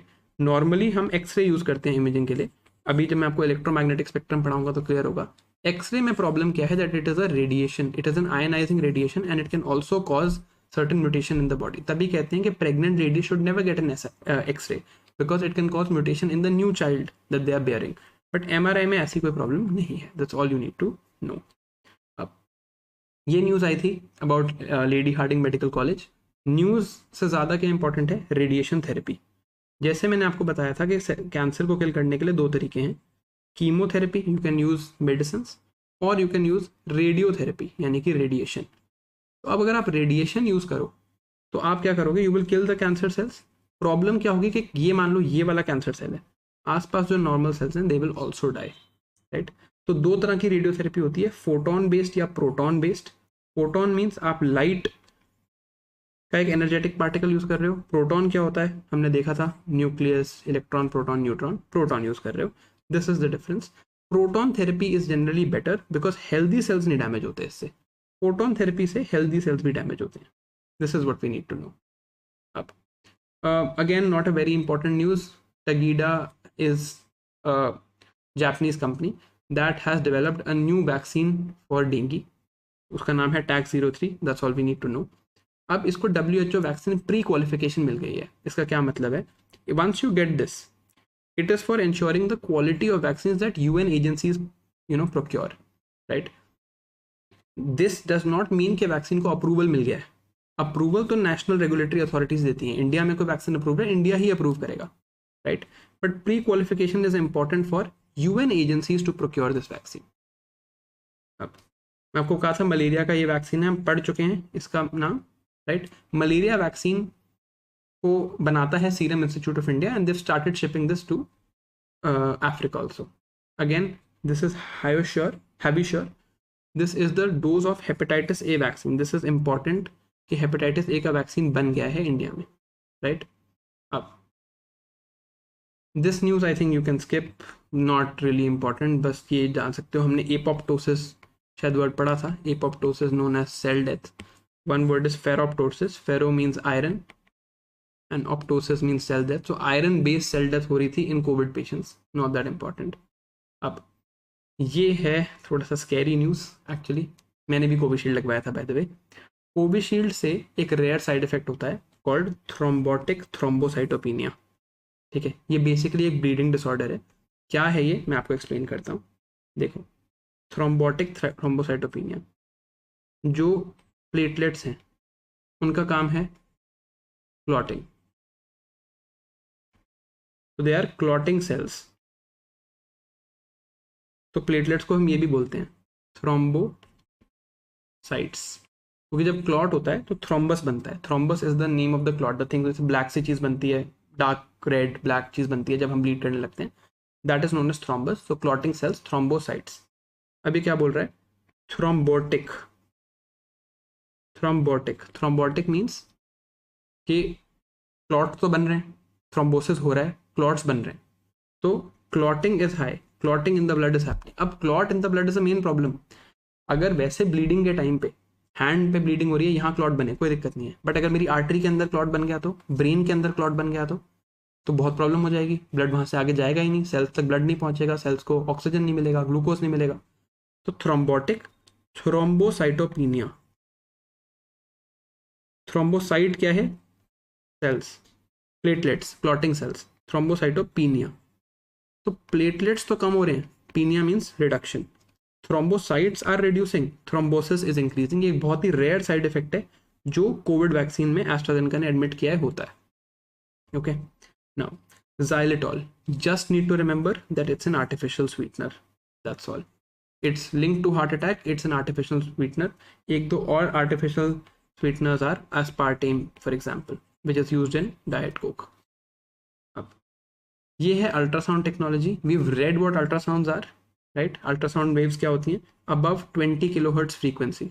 हमने देखा था कि जब हमें सुनना है, we can hear 20 hertz to 20,000 hertz, इसी के बीच में हम सुन सकते हैं। इससे ज़्यादा वी विल नॉट, इसके इसी रेंज में हम सुन सकते हैं। But if we use a wave that is at 20,000 hertz above than this, it will be called an ultrasound wave and it is used for imaging. यहाँ पर जो वर्किंग प्रिंसिपल है वो पीजो इलेक्ट्रिक इफेक्ट है। That's basically all we need to understand. तो this is the last news, और इस पर एक्चुअली एक पहले प्रीवियस ईयर क्वेश्चन आ चुका है कॉल्ड वोल्बाचिया मेथड इन 2023।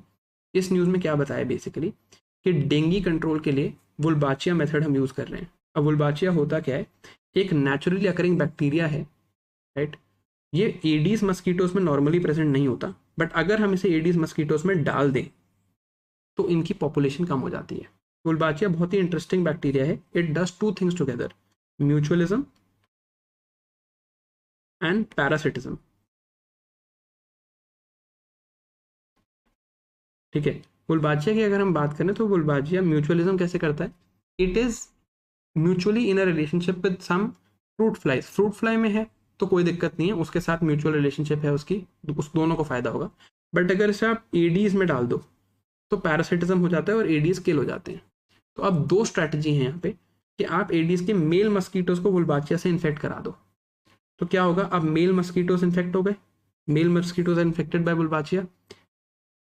अब इससे क्या होगा? जब वो ब्रीड करेंगे with female mosquitoes, female mosquitoes के साथ ब्रीड करेंगे, एग्स बनेंगे, ये एग्स हैच ही नहीं करेंगे, राइट? तो this will be leading to population suppression.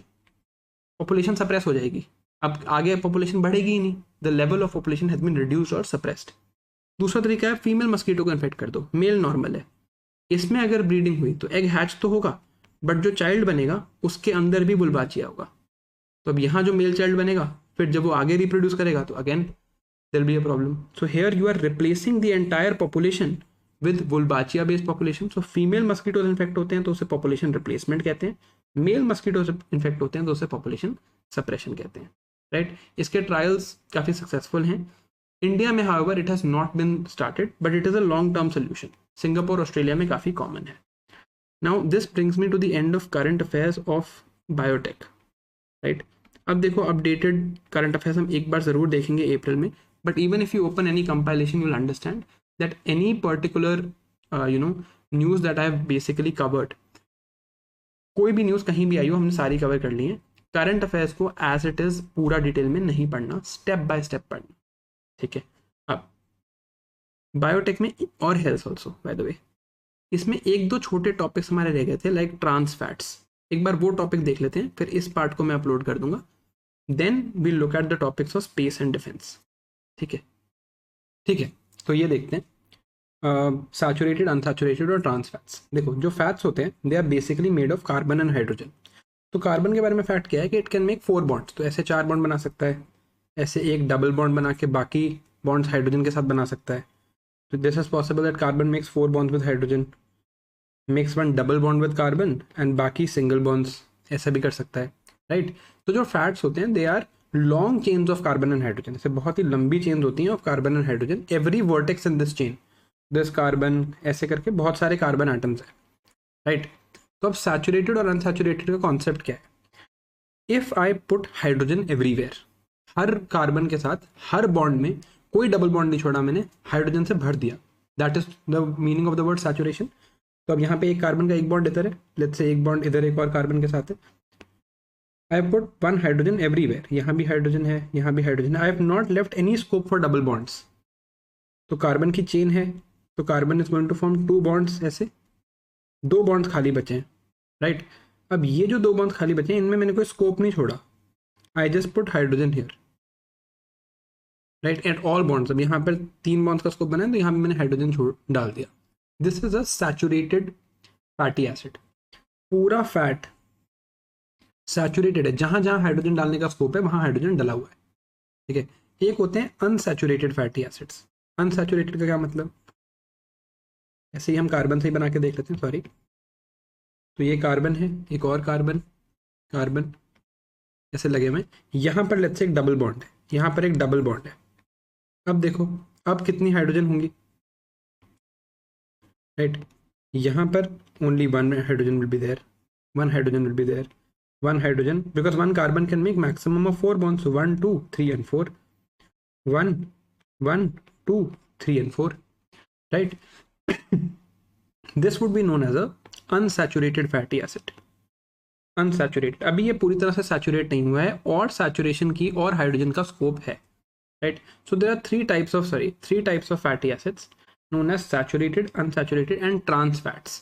पहले unsaturated सैचुरेटेड देखते हैं, फिर trans fats देखेंगे। Unsaturated is liquid at room temperature, अभी पूरी तरह भरा नहीं है इसमें hydrogen. They are basically plant oils, they are good for you and they have double bonds. आपने ये सुना होगा omega 3 fatty acids, omega 6 fatty acids, even diet influencers talk about this a lot because they are actually good for you. MUFA means mono unsaturated fatty acid, PUFA means poly unsaturated fatty acids, ठीक है। Saturated क्या है, there is no double bonds, हर जगह hydrogen डाला हुआ है। These are animal origin fats, जैसे जो मीट के थ्रू फैट मिलता है, that is generally saturated fat. Third is trans fats. अब trans fats की क्या कहानी है, they are artificially formed by hydrogenation of unsaturated fats. क्या किया मैंने, ये एक natural unsaturated fat था जो प्लांट में मिलता था, मैंने artificially बाहर से कोई chemical processing के through I have inserted some hydrogen here. तो इस बॉन्ड को हटाया मैंने, सॉरी इस डबल बॉन्ड को हटाया मैंने, this double bond I removed and I put 1 hydrogen molecule here and 1 hydrogen atom here. तो ऐसा बना दिया मैंने। This would be trans fat. अब ट्रांस क्यों बोलते हैं, it's about the structure of how this hydrogen is placed. ये हाइड्रोजन किस टाइप से लोकेटेड है, इसकी शेप कैसी है, उसके बेसिस पे सिस और ट्रांस एटम्स होते हैं, so they are called trans fat, right. तो ये क्या है, artificially formed by hydrogenation, very few double bonds. तो जैसे इस अनसैचुरेटेड फैटी एसिड में जैसे 10 डबल बॉन्ड्स थे, तो मैंने 9 में हाइड्रोजन डाल दिया, एक जगह नहीं डाला, so very few double bonds are remaining. They are partially hydrogenated oils, यहाँ आप देख सकते हो PHO लिखा है, partially hydrogenated oils. Why is we doing this, to increase their shelf life. जैसे आप एग्जांपल देखो बटर का, unsaturated fatty acid would be let's say ghee, right. इसको अगर मैं सॉलिडिफाई करना चाहूँ एट रूम टेम्परेचर तो मुझे बनाना पड़ेगा बटर। अब butter is easier to store, but I will have to do partial hydrogenation. So partially hydrogenated oils artificially formed and they are very very bad for you compared to the two of them, right? तो ये है देखो saturated fatty acid, हर जगह देखो hydrogen है, हर carbon पे कोई double bond की स्कोप नहीं है। ये है अनसैचुरेटेड, यहाँ देखो डबल बॉन्ड है, राइट। और फिर होते हैं ट्रांस फैट्स, राइट। अब हमने देखा है फॉस्फोलिपिड बाइलेयर जो है हमारा सेल मेम्ब्रेन जो है, cell membrane has a phospholipid bilayer. इस सेल मेम्ब्रेन में एक ऑप्टिमल रेशियो है कि कितने सैचुरेटेड और अनसैचुरेटेड फैट्स होने चाहिए, राइट। ऑप्टिमली ऐसा दिखना चाहिए, तो it has enough, mostly it has unsaturated fatty acid, some saturated fatty acids. अगर ज़्यादा सैचुरेटेड खा लोगे तो वो ऐसा दिखने लगेगा, this is not good, this is not good for us, okay. अब ट्रांस फैट में कुछ डबल बॉन्ड्स बचते हैं, लाइक वी सेड कुछ double bonds, but because of its structure it looks like this. इसकी डिटेल में नहीं जाते, देखो यहाँ पे डबल बॉन्ड है, दिस इज अनसैचुरेटेड, इसके डबल बॉन्ड में देखो दोनों हाइड्रोजन एक तरफ है। ट्रांस फैट में डबल बॉन्ड है बट दोनों हाइड्रोजन अलग अलग तरफ है, this is the difference in the structure. Trans fats will have some double bonds, some, very few, but it will have some double bonds, okay. अब दो चीज़ें आपने शायद वैसे भी सुनी हो, if you know go to the gym और हियर अबाउट डाइट इन्फ्लुएंसर्स, तो one is HDL and one is LDL। HDL stands for high density lipoprotein. Lipo means lipid, मतलब fat, and protein. high density lipoprotein, the combination of fat and protein. LDL stands for low density lipoprotein. तो अगर हम इसका ratio देखें तो unsaturated जो fats हैं उनमें सबसे ज़्यादा HDL is good for us, sorry, and LDL is bad for us. तो अनसैचुरेटेड में HDL ज़्यादा होता है, LDL कम होता है.